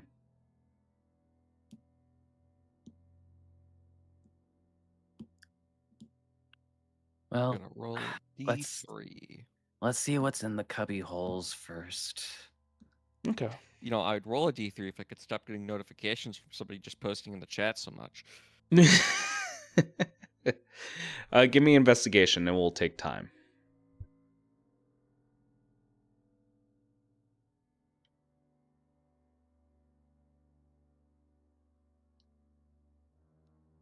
Eddie? Oh, sorry, repeat that, Gray? Hello? Gray, don't leave me. One second. He left. Okay. How dare No, you? I I'm didn't. joking. He's abandoned us. Make me an investigation. What are other people doing? As again, this does take time. At this point, I'm going to be showing off a new pool, a detention pool.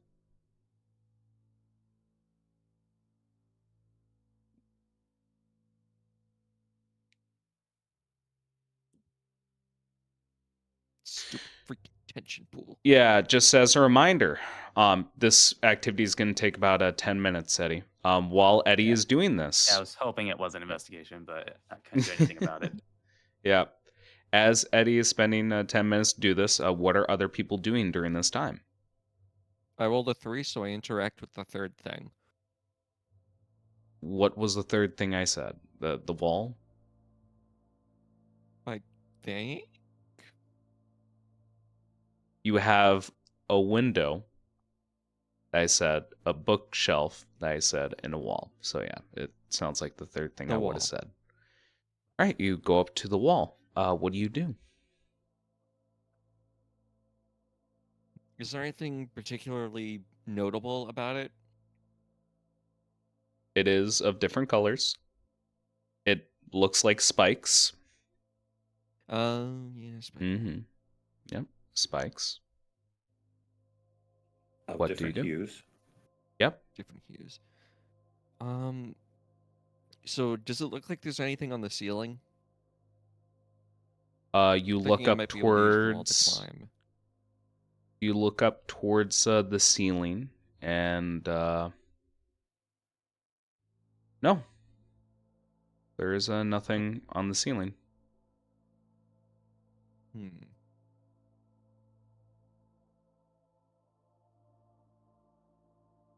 Huh. What does the other There's children no ceiling in or the room nothing do? on the ceiling. There's nothing on the ceiling. There's just clear. It's just a flat ceiling of ice.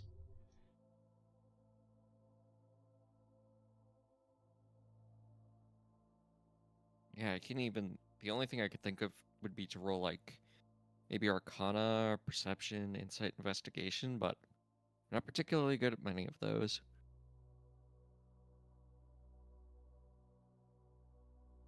Are they arrayed in some kind of like specific pattern, or are they just like a whole bunch of colors, as far as I can tell, arrayed randomly? At because it is there's a large amount of ice and spikes. You would presume a random pattern.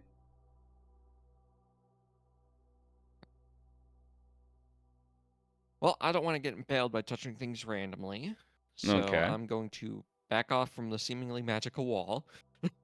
Coward. Full of ice spikes. Yep. All right. I'll let somebody else check something out. What then. about the other three?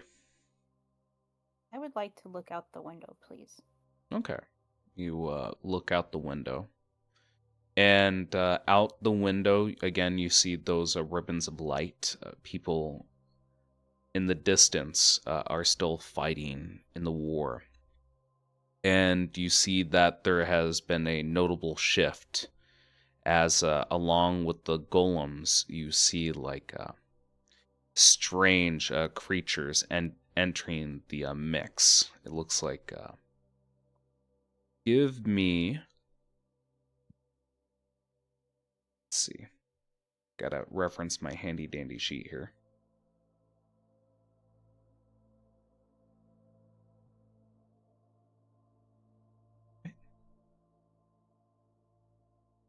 Give me a Arcana or Religion.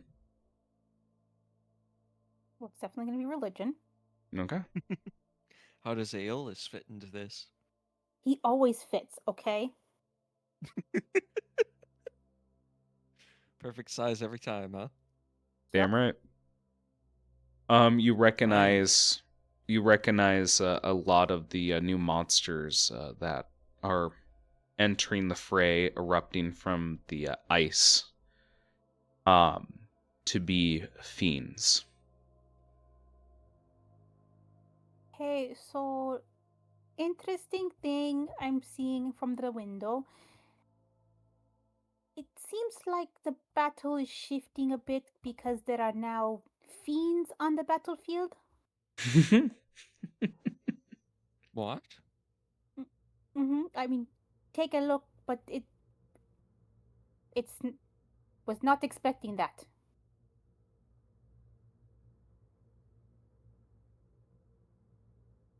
That's not good. Yeah, as you take a moment to look at it, your mind can't linger on your current situation. It keeps popping onto what ifs. Again, what if you didn't create this alliance? What if you didn't have any allies? It's imminent defeat out there should you have walked in here alone. But there are monsters mixed with these statues released into the fray. Damn. What about the other two? That'd be Mavet and Seer. You go, girl. What? I'm trying to figure out it's like to Aluya, to me, or Goomba? Do it, lady. Yep. As a reminder, No, I mean, seriously, at this you can point, go before maybe me. at this point, with my presumably failed check of looking into the cubbies, maybe you'll have better luck. I see her. She's gonna look around in the area one more time as Eddie looks about, just Give double me checking spots. give me investigation. Watch me roll a 1, guys. Please don't. Okay, you can have a guidance if you want. Oh. 23. You notice that a lot of material has been taken. Again, you see like residue or marks that would indicate something previously occupied some of the holes, and now that they're missing. Unfortunately, the material that you're going through, there's nothing too interesting with the scrolls. But when you get to the drawers, that is where things get a little interesting. As you see linen wrapped blocks.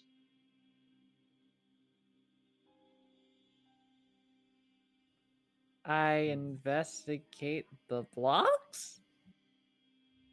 There are 30 of these blocks the size of your hand in this drawer.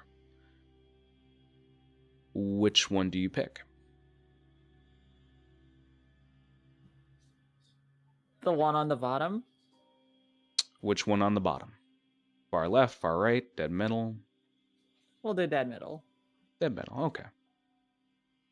You pick up the block. It feels heavy and it's wet to the touch. It's melting? Is this block like made of material I know? Is it hiding in linen? Is it something that's squishy, hard? It feels squishy and you can unwrap it at any time. Gently unwrap it. Roll me a 1d3. Uh-oh.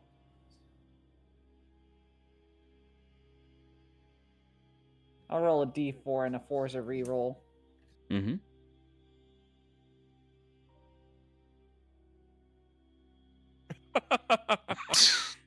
I'm glad that you took that route. She rolled a 4, rolled a 3. I got a 3. You see that as you open it up, there's a rancid smell of spoiled meat. Looking at the surface, you see that it is a chunk of meat with black fur growing from it. The meat itself is also really dark and black. Gumo, you hungry, dude?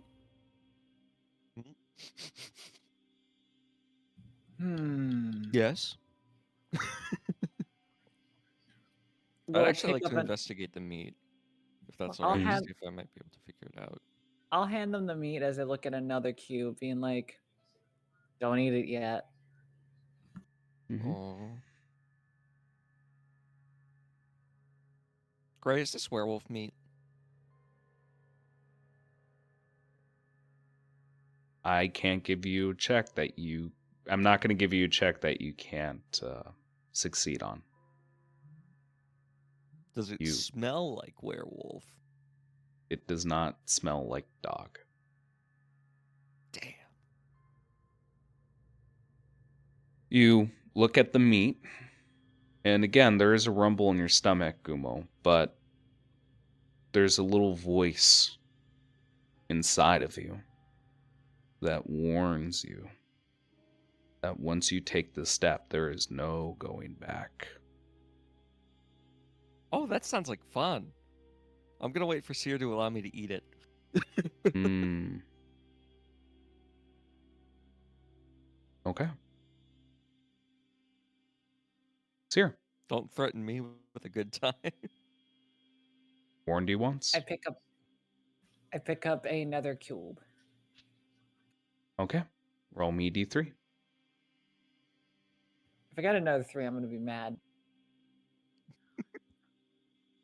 Just hand me another piece of meat. Just to be clear, it's like so we have a player that likes to drink random things, and now we've gained one that likes to eat things. You see with this cube of meat that it has yellow hair to it. Ooh. It is also black meat.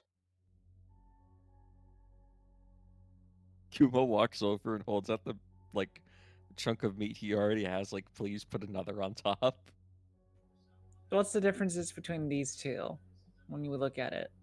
They seem identical, besides the color of fur on it. Let me pull out one more. I might need to look at all different samples. Okay. Seer is going to just now. Yeah, if you're not picking it by random, if you're actively looking for a variant, I can tell you that the last one looks brown. There's a box full of meat, essentially. Yes. Go ahead. How much you want to bet that we have to stab the appropriately colored meat on the spikes over there? That's what I'm thinking, but Okay. I just want to know the nature of these things, as I would love to roll nature to figure what the hell I'm looking at. Bardic inspiration. Nature would not be sufficient with this. What is? And in fact, are you talking about the meat in particular, Moo? Yes, but maybe the fur more in particular. The fur.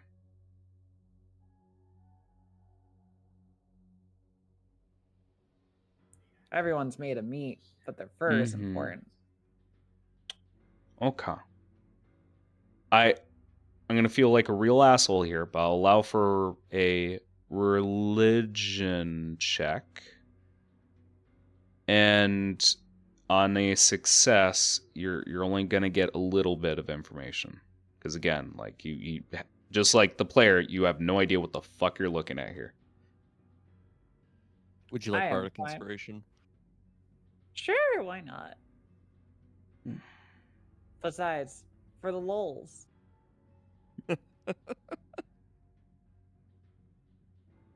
Yeah, roll that d10.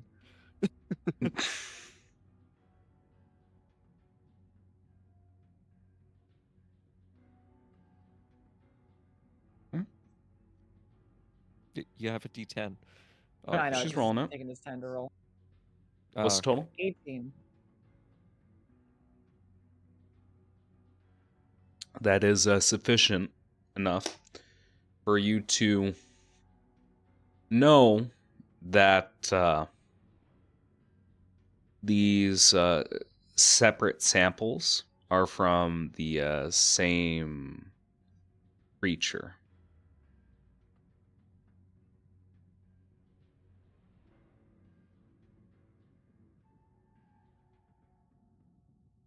I get the distinct feeling I won't come back from whatever I eat when I eat this. I wish to do so anyway. One more time, just so I can make sure I phrase it to Gumo in the perfect way. It seems all the samples are from the same creature. Unfortunately, Gumo, I don't think you'll be able to eat it, not until we figure out the situation, because they're all from the same being, which means letting you eat one could potentially ruin our progress. Ah. Then I shall hold on to them for now, and he stacks them all up. Okay. Why don't you just organize it?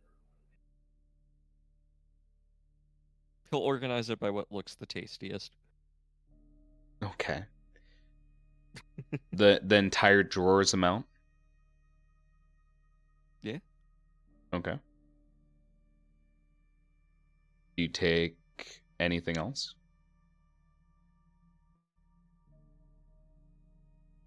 Is there anything else? I thought there was just the meat cubes. There's more drawers. I mean, all of them more drawers as Gumo And organizes. like I've described before, 30 different samples in each drawer. Oh my god. Gosh. I sort by tastiest. How many drawers Wants to touch some spikes. amount do you take, Tyler? I mean, however many Seer allows me to take. Do you even have the space on you to grab that amount? Oh no, he just like grabs them, moves it out when he realizes he can't hold them all. So he just takes them, grabs them, moves them out, lays them out, separates them into like lines by how tasty they are, looking to him. How much would that be? We're in a meat cube puzzle. Meat cube puzzle? Mm-hmm. Well, whatever this is, it certainly regenerates quite a bit. You get 360 cubes. Holy shit! That's a lot of cubes. Yeah, there are 12 How many drawers. spikes Each are on one. the wall? Do you spend time counting? 1, 2. Hell no. What's after 2, Eddie? I need the extra arms to count all these. 1, two. Oh wait. 1, 2, Oh, 3. what? There are 12 drawers, Congrats. each one with 30 samples in. So it'd be 12 times 30. Mhm. Jeez. 360. 360 cubes of meat. Mm-hmm. That's more than 3.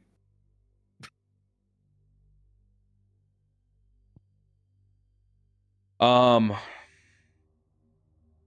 probably not precise with it, but rough ball around 360.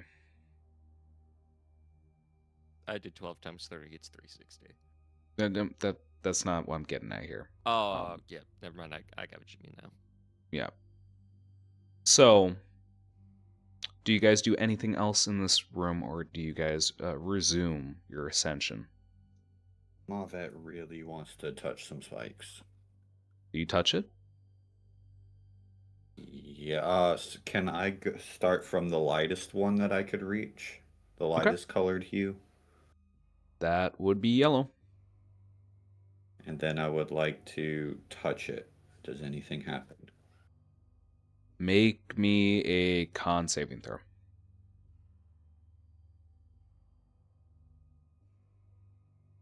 Uh-oh. Nothing happens, but it's really cold. I would like to go down the hues. Okay. You touch What's the brown. darkest one? It'd No, be I want black. to go to the darkest one. Yeah, black. Okay, I want to touch the black one. You touch the black one, and it is also cold. Now I'm going to work myself up the hues and see if anything happens. You do so, and nothing happens. 10 minutes go by. Alright, Mavet thought he was doing something cool. Sorry, guys. I like Nope. colors. Double time. Touch more than one at a time. Okay.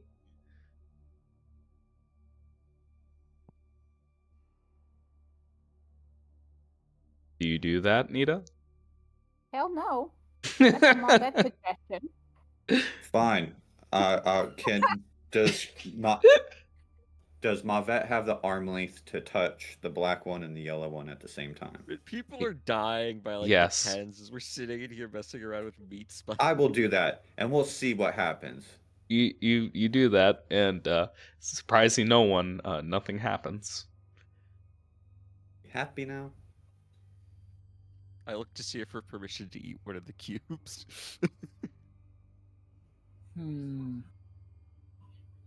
Eddie, what do you think? I mean, honestly, if it doesn't look like anything is happening if we stab one of these meats on a spike, if it's not preventing us from moving on, we should probably move on. No one has tried piercing like a meat to it. I know you pitched that earlier, Mega, but That is so true. You are so smart, Eddie, because Mavet is not meat.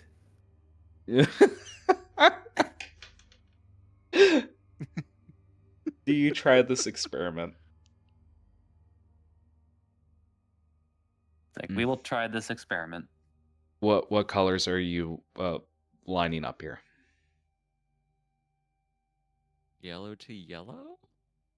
Would be like the first one, I guess. Let's see So what that's the happens first when a one we yellow meat touched. gets pierced by the yellow spike. Yeah. Yellow spike goes through the yellow-haired meat. Black ichor is splattered onto the spike, and no notable effect happens.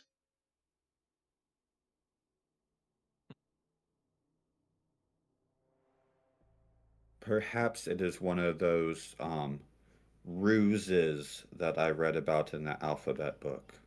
Ruses. That's the word ruse in the fucking alphabet book. Where's Yes, Waldo with numbers? For the letter K, the kangaroos. Yeah. I mean, the only other thing I can think of is that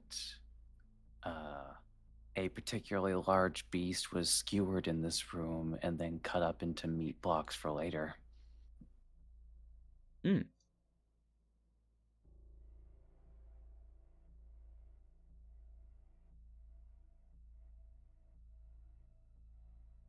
All right. 20 minutes have passed. What do you guys do? Yeah. At any rate, if it doesn't look like we're being stopped in any way, I think this is something we could maybe circle back around to later. Mm-hmm. I think that might be wise. We could play with cubes, but reality is, if we do play with the cubes, what do we get out of it? Mm-hmm. Meat juice on our hands. I does don't think we anyone's- want this meat juice in our hands. I don't think so either. Gumo covered in meat juice. Yeah, you are covered in meat juice, aren't you? It begins to burn. Oh, ow. Mm-hmm. In fact,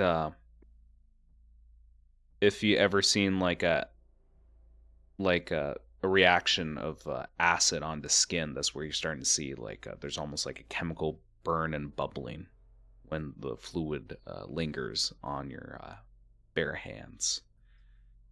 I shake it off like a dog. And just like any chemical, if you don't sanitize it, it's still there.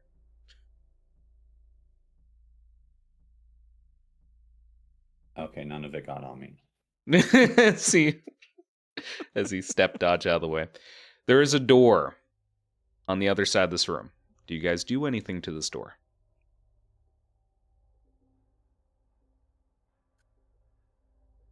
Well, the first thing I'm going to do is prestidigitate the goo off of Gumo so that it doesn't become a problem later. As you do so, unlike every other time you've used prestidigitation towards sanitizing, cleaning an area, when you use it on Gumo, it almost seems like it's eating away at your cantrip.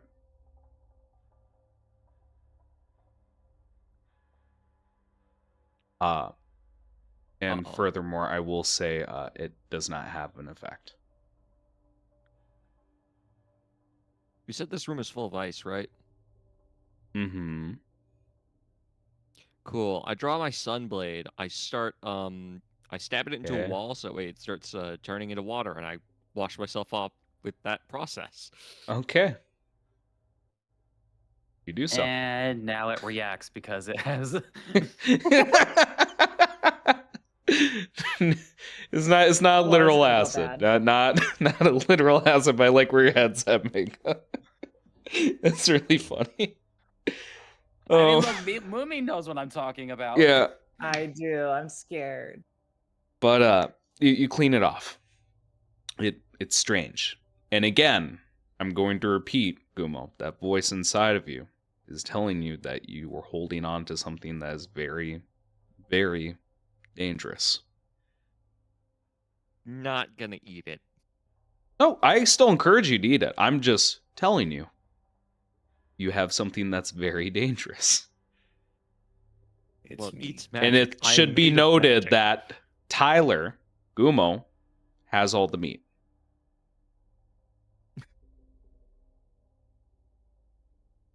And that is his burden to bear. Great, I'm made of magic. If it 360 eats magic, it'll cubes. eat me. Oh, that's the curious part. Where the hell are you storing all these?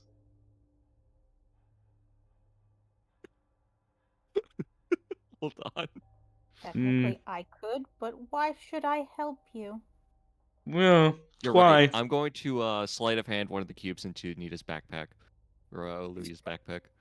I'm more concerned about where the rest of the meat's going. Then we can handle this in the future. Nah, man, I'm only holding as many as I can actually hold. Something Okay. like one in my backpack. And I Okay, slip another one into a Olivia's. reasonable amount is a dozen, perhaps 2. All right, cool. I've shoved that into my backpack away from my magical items. Okay. What do you guys do at the door?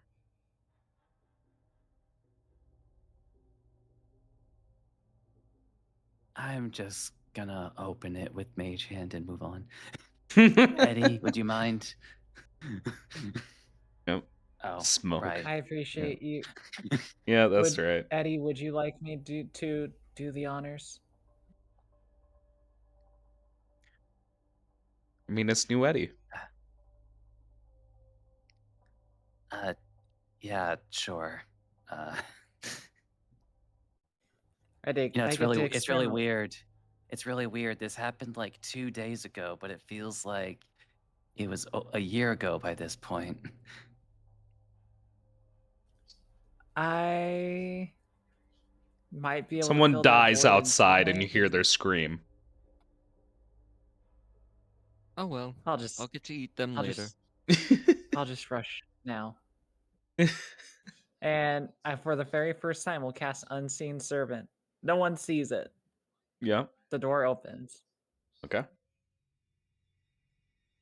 You begin to ascend, and unlike before, the figure 8 pattern gets lost as you go past the. To break it up into chunks, we're going to break the tower up into thirds here. After you pass the first third of the structure, it loses the figure 8 shape, and you're back to hugging the wall like a traditional spire. Eventually, as you reach the middle section, you are on the opposite side of the spire from where you once were. If we were to separate this, you were originally in the front, now you're in the back of the spire on the second level. There is a door. Do you guys do anything at the door?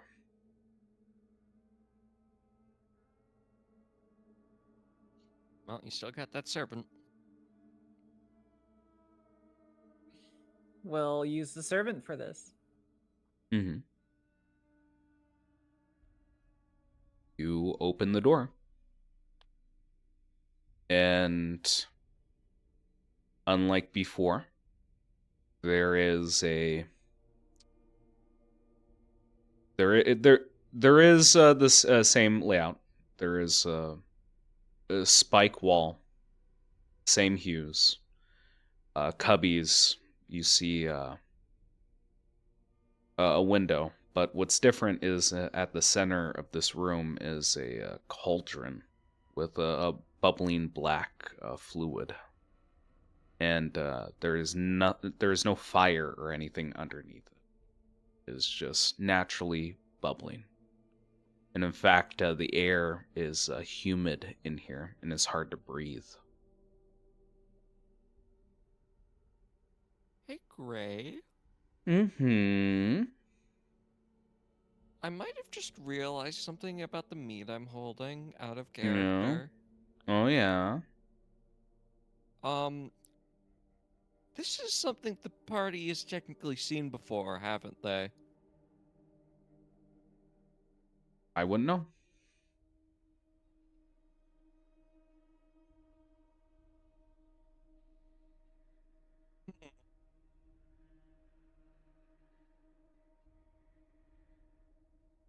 What do you guys do in this room?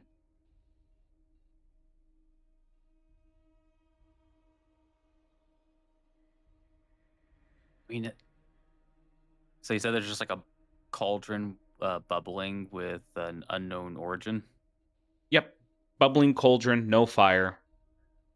Black, viscous fluid.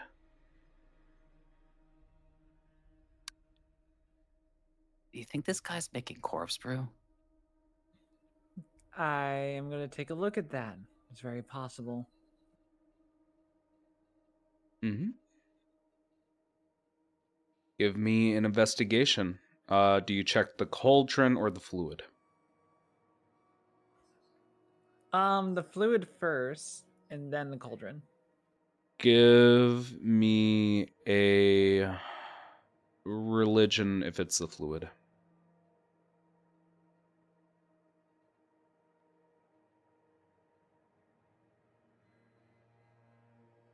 With a 23. What I can tell you is the fluid itself appears to be unholy in nature.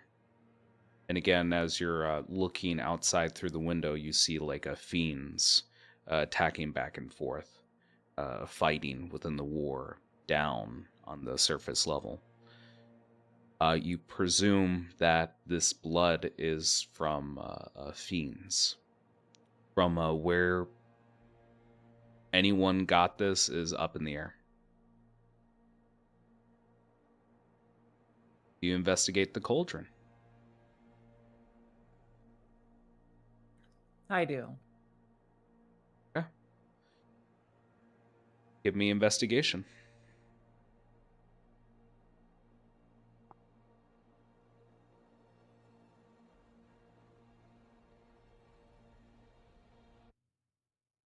Oh, that's a bad roll. What are you rolling? I Investigation rolled a 4. for a total of 14.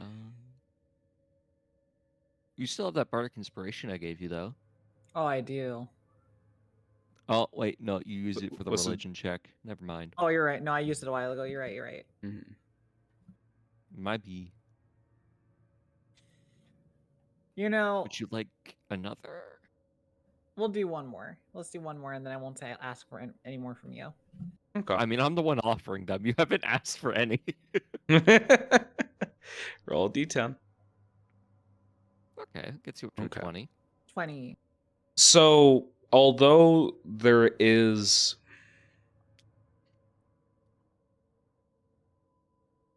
okay, this is how I'll describe it. The cauldron is not metal.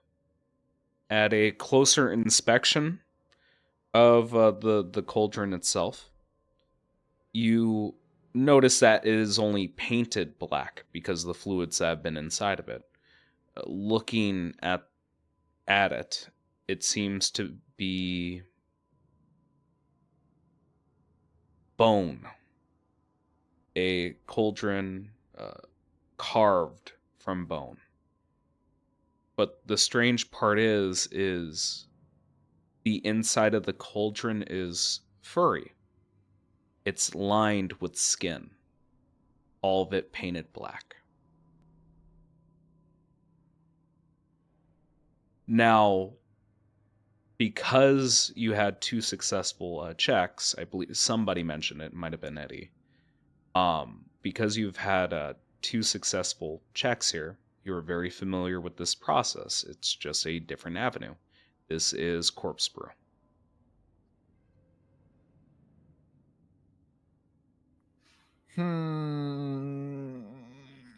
Oh no. I must experiment. I know the colors I- though, at least.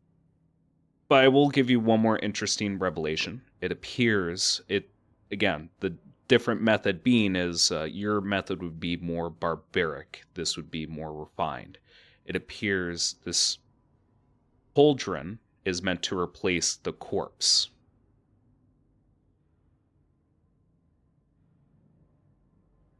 Ring a ding ding, give it to me. You gonna steal this cauldron? I mean, it's being You used for can. bad purposes. It'd be a shame if we just left in this room. But more importantly, it would prevent the enemy from using it, right? Okay.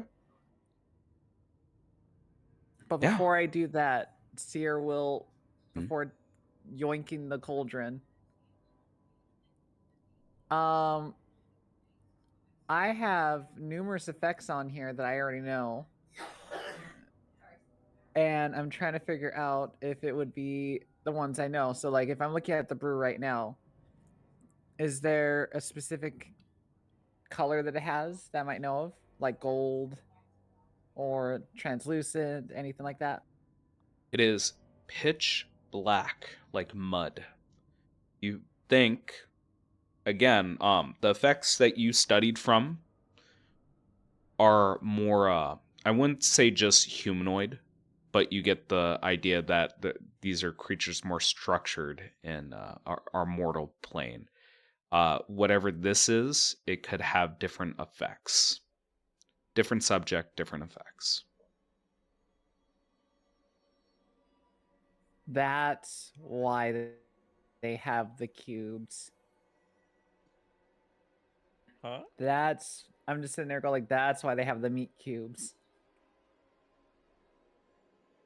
There is a puzzle, but the thing is, different meats, different effects, you know?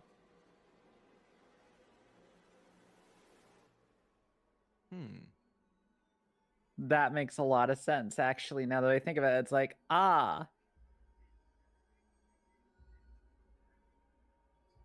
Well, I haven't learned from my last lesson, Eddie. Or in this case, Mega. I think you know. Okay. As an experimenter of alchemy. Yep. Seer just gets a small vial. Mm-hmm. Scoops up a little bit of this stuff. Which, by the way, the vial should be reinforced because I do use that beautiful mixture. That's fine. See, does it look like you're gonna drink it? Not initially. I'm gonna first take a look at it a bit further. Well, first, let's talk about grabbing it. How do you grab it from the cauldron? Like, I know you used a vial. Describe how you're using the vial to grab it from the cauldron. So, yes, as any smart alchemist would use, okay, they pick up their vial. Yeah. They go through the alchemy kit. Yeah. They grab their little prongs from the kit. There you go. That's what I wanted to hear. And they throw the prongs away and get their whole Yes. hand in.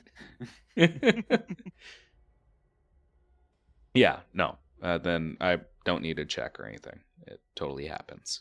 You dunk the vial in with the added tools to prevent contact with you.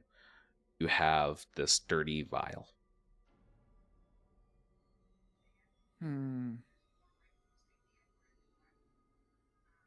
Looks at Gumo. He tilts his head. It cracks a little bit. I understand your fascination of things. Gumo, But give first, me... Hang on, Gumo. Give me a perception with advantage. Ooh. As your nose begins to wrinkle. I will give you a 20. Give me a medicine check.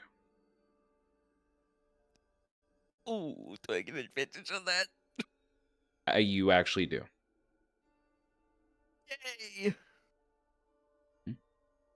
Oh! Okay, 22. The mysterious fluid isn't as mysterious as you think it might be. It's a very intoxicating smell for you, Gumo, as it smells like blood. He, like, his tongue flicks out for a second, snaps back in, his head, like, shoots back into an upright position, and his arm, like, and he just, like, immediately points it and goes, blood. Mm-hmm. that explains why I couldn't figure it out. I was thinking of a concoction, not a biomet thing. Mm. All right. Now, to fully unravel the secrets, it will take a substantial amount of time to go through this. For now, mark it down as a mysterious fluid in a vial.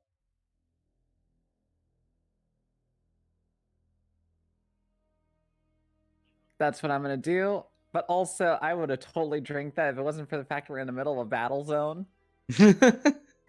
What is up with everyone do it, drinking, do eating, and peeing on shit? Fucking Christ. But besides that, that cauldron's mine. Gimme. Yeah. I mean, just be any respectable D&D player and just fuck everything. Yeah, there you go. Well, At that's how least you do it. Mavet. You gotta mark it. At least Mavet is like carrying the torch on that, like really carrying the team on fucking things. Mega, you're doing He's a good, but you plant. could He's do just better. pollination, not fucking. All right. Do you guys explore anything else in this room? Because again, you have the window, you have the cubbies, you have the wall of iced covered spikes. Well, different fur things have different magical effects, right? Excuse me? The different fur things have different magical effects, right? The different meat cubes. If you believe that, sure. Okay. Again, it's theories that are circulating within the party. I haven't been cementing facts deliberately with these investigations. Like, it is up to you guys to tell me what you believe.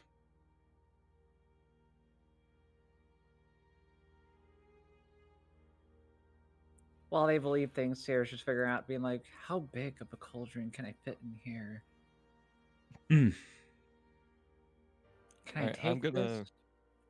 I Yeah. think I will. I'm going to take my random assortment of meat cubes on the floor, and I'm going to start putting them to, like, different colors than the colors on their fur. Okay. Not the ones With your that I bare have in my hands? bag. I mean, what else do I can't. I have nothing else with which to grab them. Don't. I've Oh, only just been assuming that you've kept them wrapped in linen. If you're sorting by color, you Oh, have yeah, to, yeah, yeah. unwrap them. But, yeah, no, I'm also willing to, like, stab them with, like, daggers as, like, skewers to hold them, and then Oh. shove them onto the meat cube. Gotcha. You try using a dagger? I'll try the old skewer, yeah.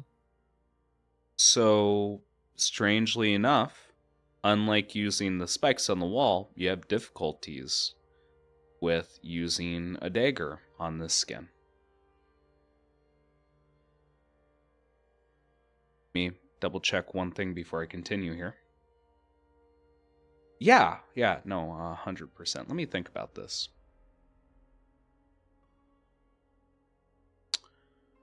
You do not penetrate the meat. Mm-hmm. He pings the dagger off it like 2 or 3 more times. Chips the dagger. Oh. That's some pretty hard meat. Alright, I'll wrap it back up and then start shoving the colors onto, like, ones that are opposite or just differently colored. Not the ones in my bag, though. Those are mine. Yeah.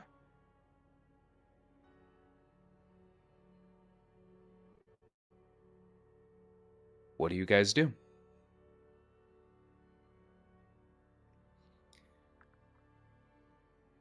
I think we're near the top of the tower by this point.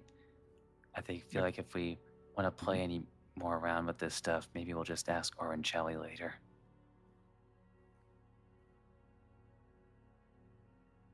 Agreed. Fine, I'll eat it I think later. I learned enough. I do think this cauldron would be a great asset. But let's just go. Deal with these stupid...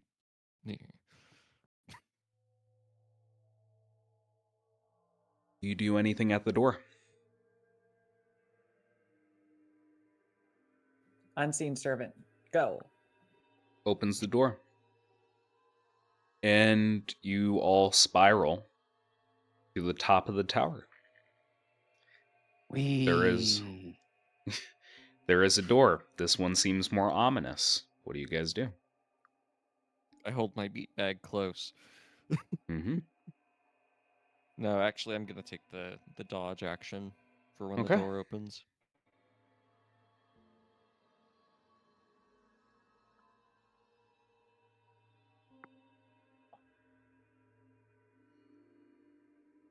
Okay. So, how are we opening the door? How are we doing this?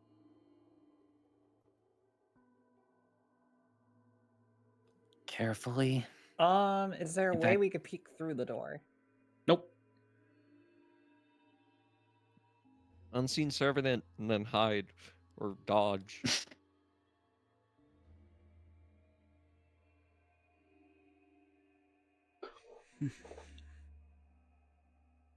I mean, we could do that. Good. Would you like to?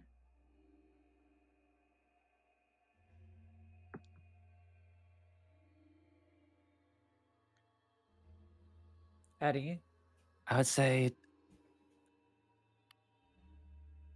at the very least, let's at least like move off to the side when the door opens.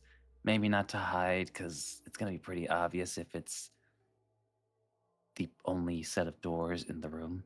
Mm-hmm. Okay, so we step to the someone's side there. of the doorway, and then we have the unseen servant open up. Mostly just to make sure that if anything comes shooting out in response to the door opening, that we're at least not in direct fire of it. Sounds like a plan to me. All right. The door opens. Looking inside, there are no traps. There is a small table. And on that table is a burlap sack. It is big enough to be held in both hands, and it is wet. It's dripping. Behind it, you see a black obelisk. There is no need for any spells, as the three lights conjoin here. What do you guys interact with first? I'm gonna go over to the burlap sack so I can maybe eat whatever inside. Mm-hmm. But also, I'm being very wary of everything that's going on, so I'm gonna keep an eye out Yeah. for anyone trying to ambush us. Yeah, you see paint, or sorry, not paint, Shade is tracing her fingers across the architecture, approaching the black I obelisk. thought we took Kamlu. Kamlu. No, both of them are in scene. They're both with us. For Just one combat. is a Yeah. combat friend. Yes. Mega Well, they're understands. both combat friends, but we picked one. Kamlu Man, is. they're just watching us be idiots. Yeah, Kamlu approaches you, Gumo, and is also curious about what's in the bag. Where is everybody else in this scene? Well, it's hard to ignore the Spire part. Maybe for you. Mm-hmm. So, I think this would flow better if we talk about the black obelisk, then talk about what's in the sack.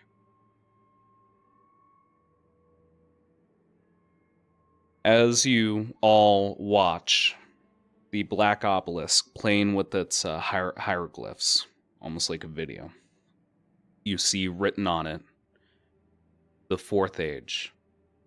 Again, the age you were all in. Keep in mind, the funny thing about history is we come up with titles and names for what period of time we're living in after the fact. Obviously, you can't predict the future. You don't know what's going to happen in a decade or decades to come. You don't know what this age is called. But you do know that you're in the fourth age. The title of this age is Reign of the Calamities.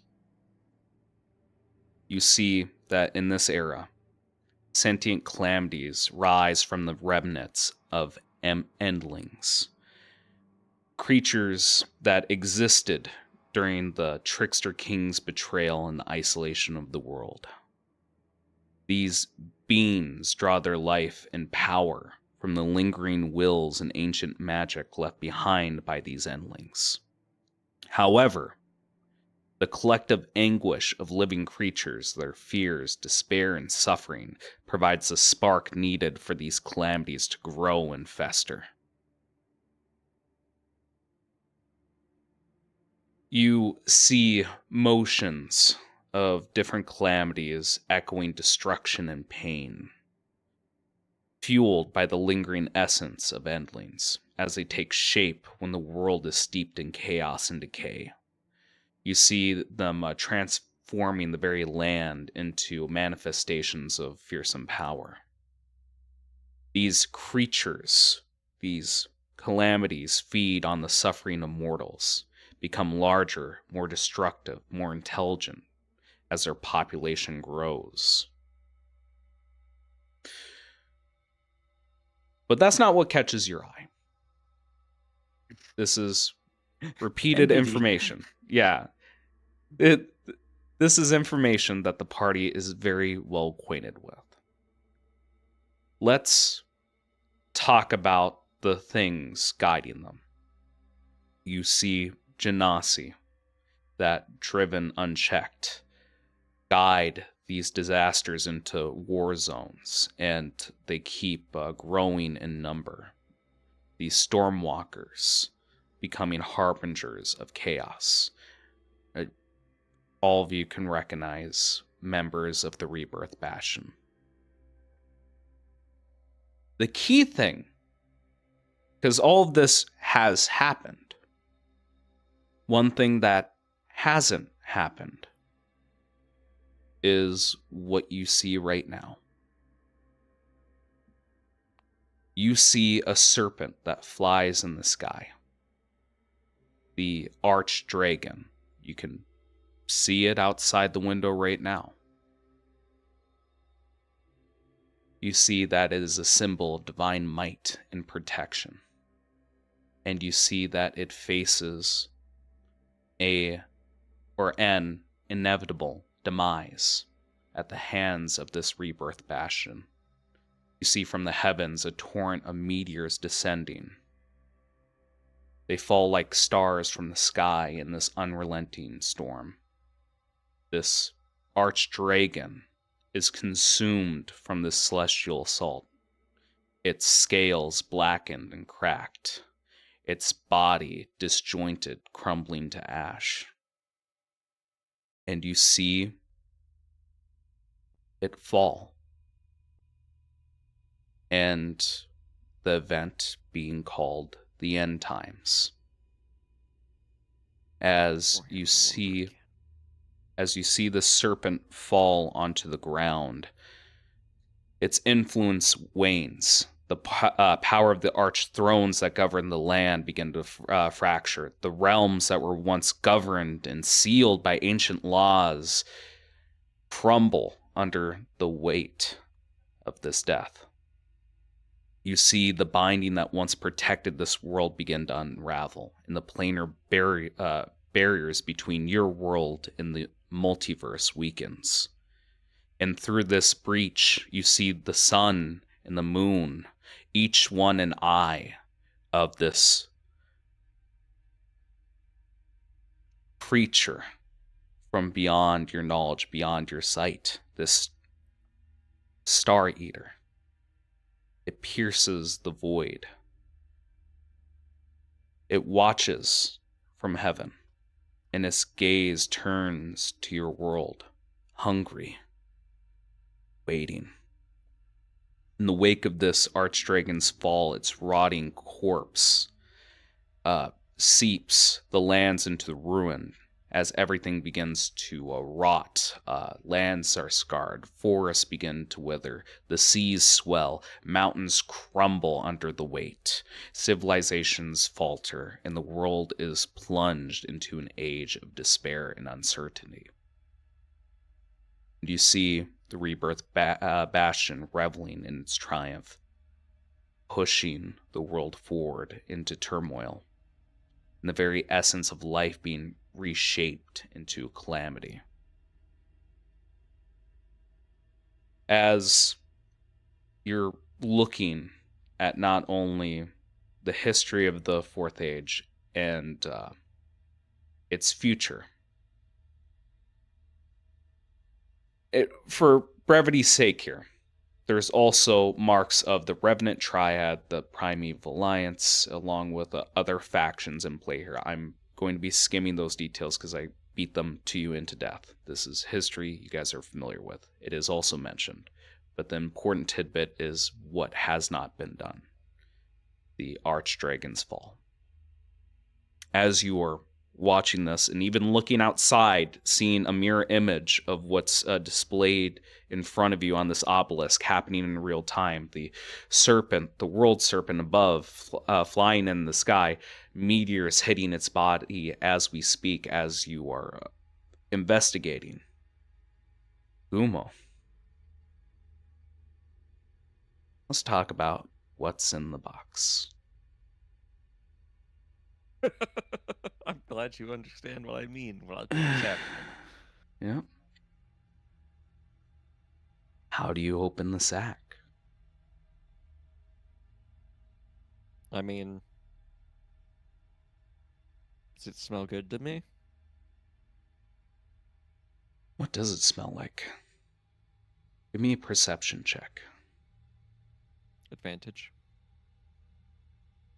Yes, because you're doing it by smell. Oh, wow. Give me a nature check. 24. All right. Do we get this advantage? No? Fuck. Advantage. I'll grant it, because I treat this as an extension of you smelling. Cool, 16. Can't identify exactly what it is, but it smells of salt water? Fish, perhaps? Knew it. All right. Well, fish smells like food, so I'm just gonna rip it open. You We found rip it her. open. And slimy tentacles spew from the bag as you see what looks to be a blue octopus with dead eyes staring at you. And as Mavet has said, congratulations, you have found Jelenua.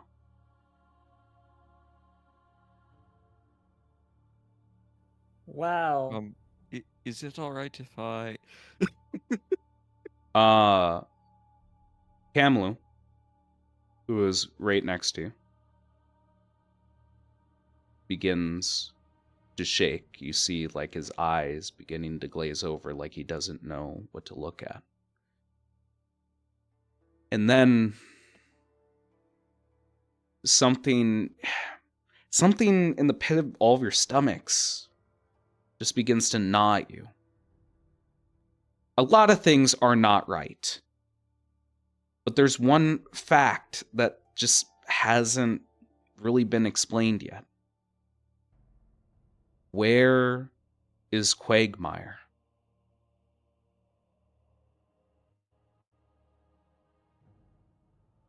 And you all hear, with an echo booming throughout the room.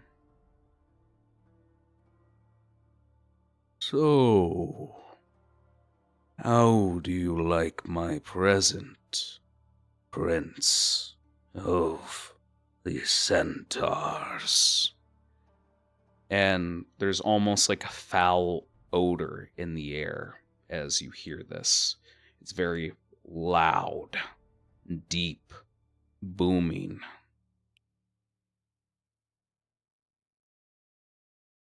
How long has she been dead?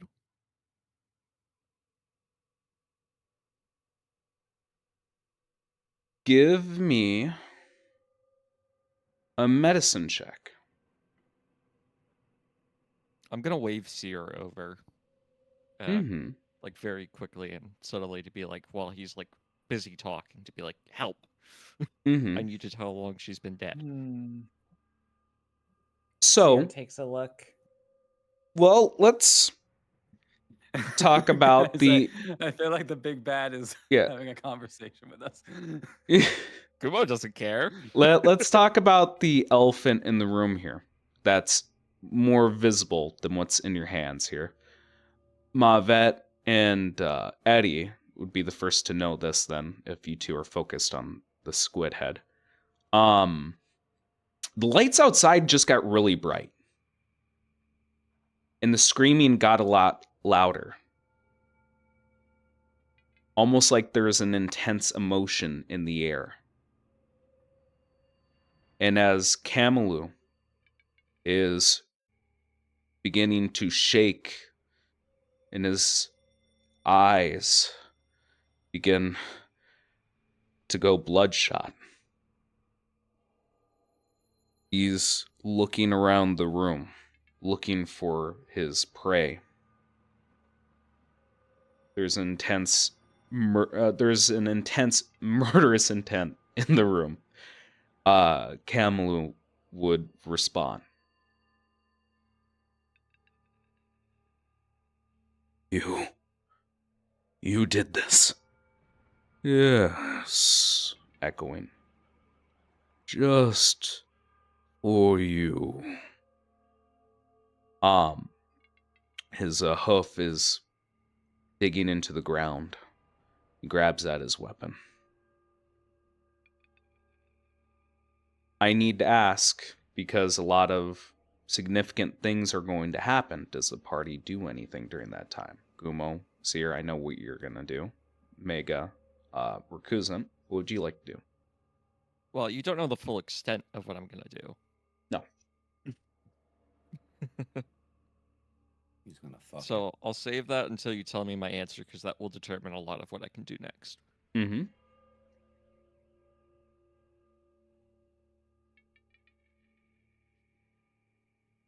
So without any assistance, I rolled a 15. Mm-hmm. So this is to tell how long she's been dead. Yeah. 15's a roll, isn't Do it? I get any assistance, or am I good with a 15? Do you people think? Flash of genius. Okay. Because if they know the time of death, that means Gumo can definitely do what he needs to do. Mm-hmm. You know exactly what I'm thinking. I just want to state for the record that, guys, despite how long it's been for us over the last couple of days, we know that she was alive at least 3 days ago. Look. Gumo doesn't know that. He doesn't know this lady. Mm-hmm. And it would make someone not irrationally do something dumb. Mm-hmm. Mm-hmm. So with Flash of Genius, assuming that's a +6, that's 21. Correct. Yep. It's been dead recently. Preserved. Okay, how many days? Within 10. That seems reasonable. Beautiful. Mm-hmm.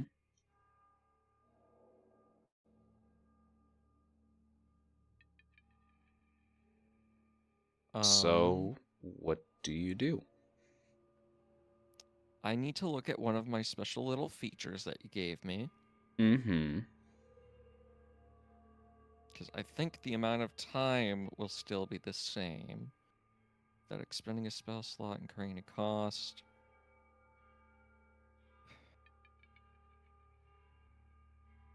So the amount of time from the spell from Blessed Revenant would still be the same, correct? Yes, it would. Okay.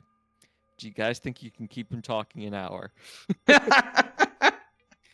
Definitely not. All right. I'm going to wrap back up the head Yeah. and put it away from the meat in my bag. Mm-hmm. In fact, I will dump out the meat onto the table while everyone is talking. Okay. It happens. So, Again, unless the party has anything Right. to say or anything to do, I will continue here. Mega. I would. like, Oh yeah, let Mega go. Mm-hmm. Eddie will at least say, Camelou, I know you're upset, but he wanted you to see this bag. He wanted you to react a certain way. I know it's hard, but stay your blade stay your, it was a hammer, right? It should be a halberd. Oh, halberd, okay. So blade It works. was an H word. Then yeah, stay your blade where it still works. It's like, stay your blade.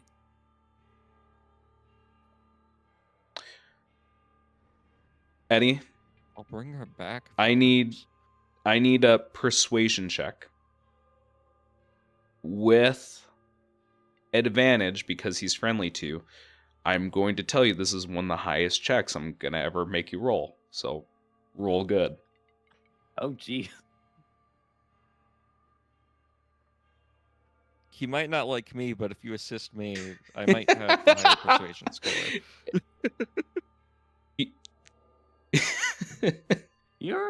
Unfortunately, you're busy. At Yep. worst, That's true. Would you like That is bardic correct. inspiration?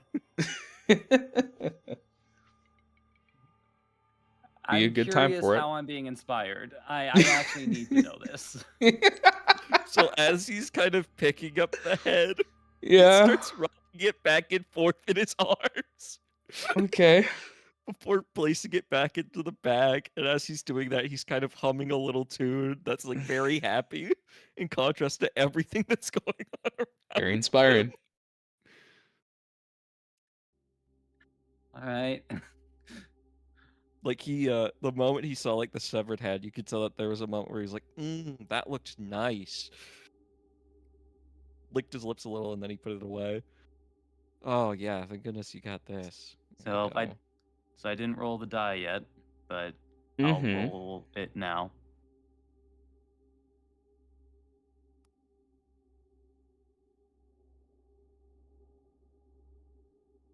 For a total of 30.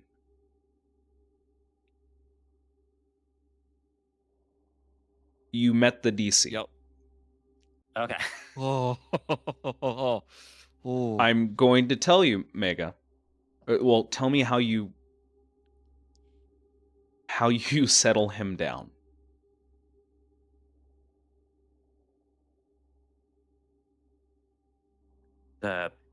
Maybe like as like an endpoint to what he had already said to him. Like he literally puts his hand over his own. She may be gone, but she's not lost. I don't know what you're talking about. I could just bring her back. Jeez. Yeah, his nose flares, eyes are bulging. He like white knuckles with his grip on his halberd. But you see outside the lights beginning to dim. How unfortunate. Did she mean so little to you? And again, it's almost like a miasma of ancient smells in this room. Like, it's to the point where you would begin to cough.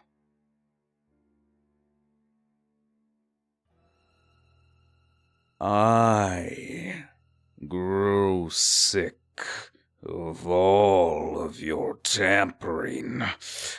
Oh. At? The old guy who just walked into the room and decided to be an asshole. What old guy are you talking about? Fucking what's his name? Quagmire. He There speaks is like an no old man. person. There is no person in this room. Like you said, What? like tired It's of your just his tampering. voice? What? I am tired of your tampering. With every scheme, with every plot. You have sent me back so far. And as more and more of this smell invades this room, you feel the spire beginning to shift. No matter. I will squash you like the bugs you are. And perhaps the only time you've heard like a positive emotion from Quagmire, you hear it surfacing now. Enlighten me. What do you know about this spire?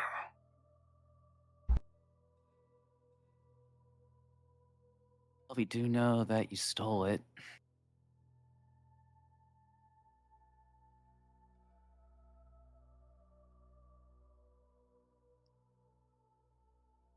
And further still, it seems to be connected in some fashion to all the obelisks on this continent.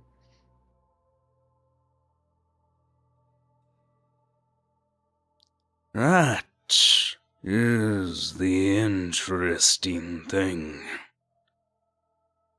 The skeleton, the lich.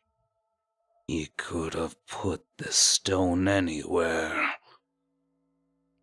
Yet, it's in the spire. Yet, he lived in this spire, out in the middle of nowhere.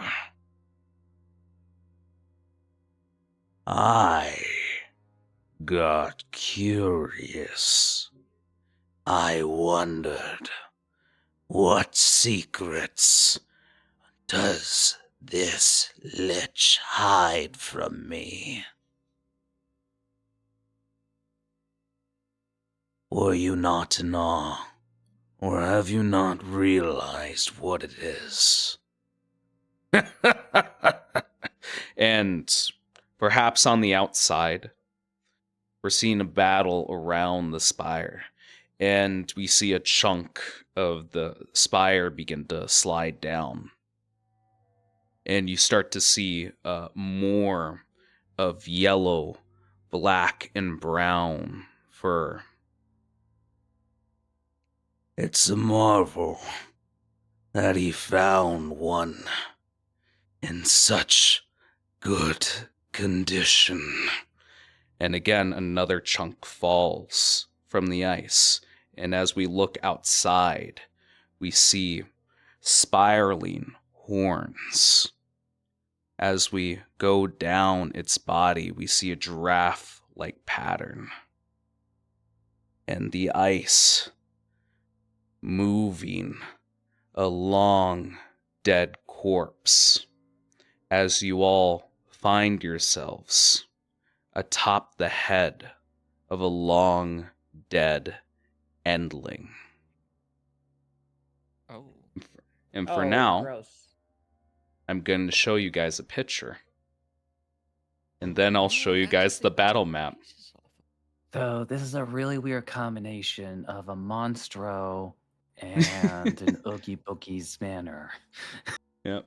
We will So what I- reposition I'm gonna eat ourselves in a little bit here. But if you guys notice, there is a large radius on this map. No. That is the enemy Oh, that you're fuck. fighting. Oh, it's not For that big. It's not that big.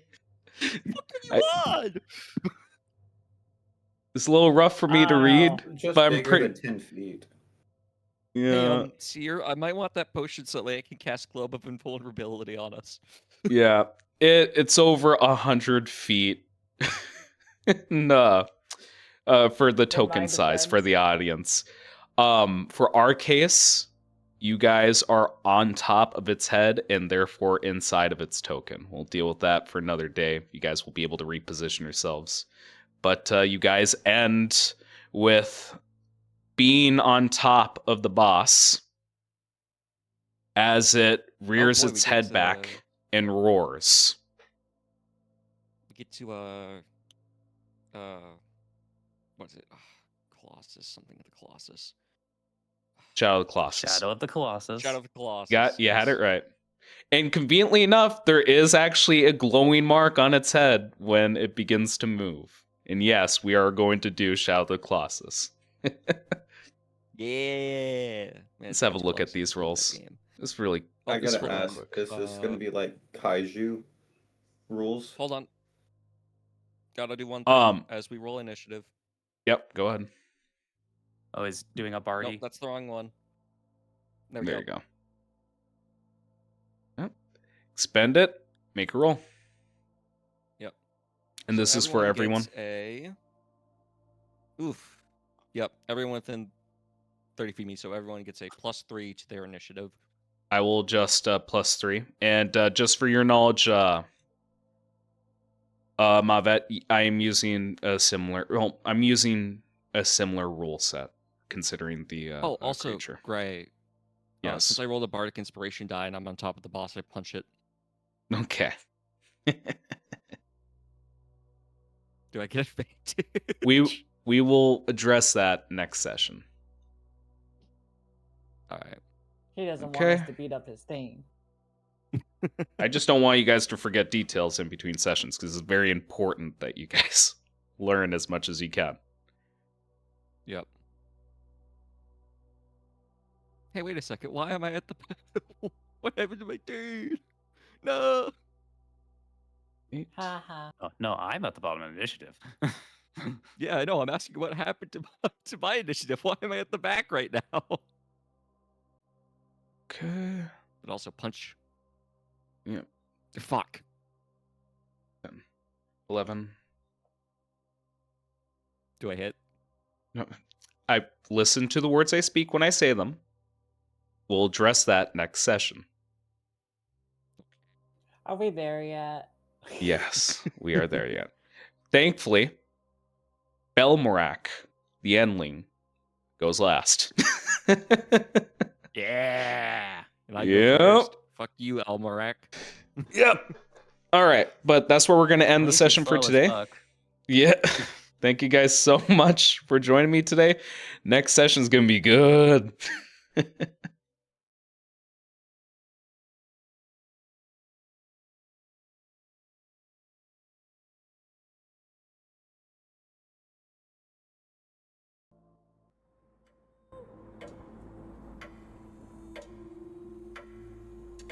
This has been House Common Blood. The intro and outro music is Oh My Dog by Savick, and any other music and sound effects used in the episode are royalty free. Credits can be found in the episode description. Please review us on whatever podcast listening app you happen to be using. And if you like us, tell other people. Word of mouth is the best way for us to grow. Thank you for joining us. Stay connected.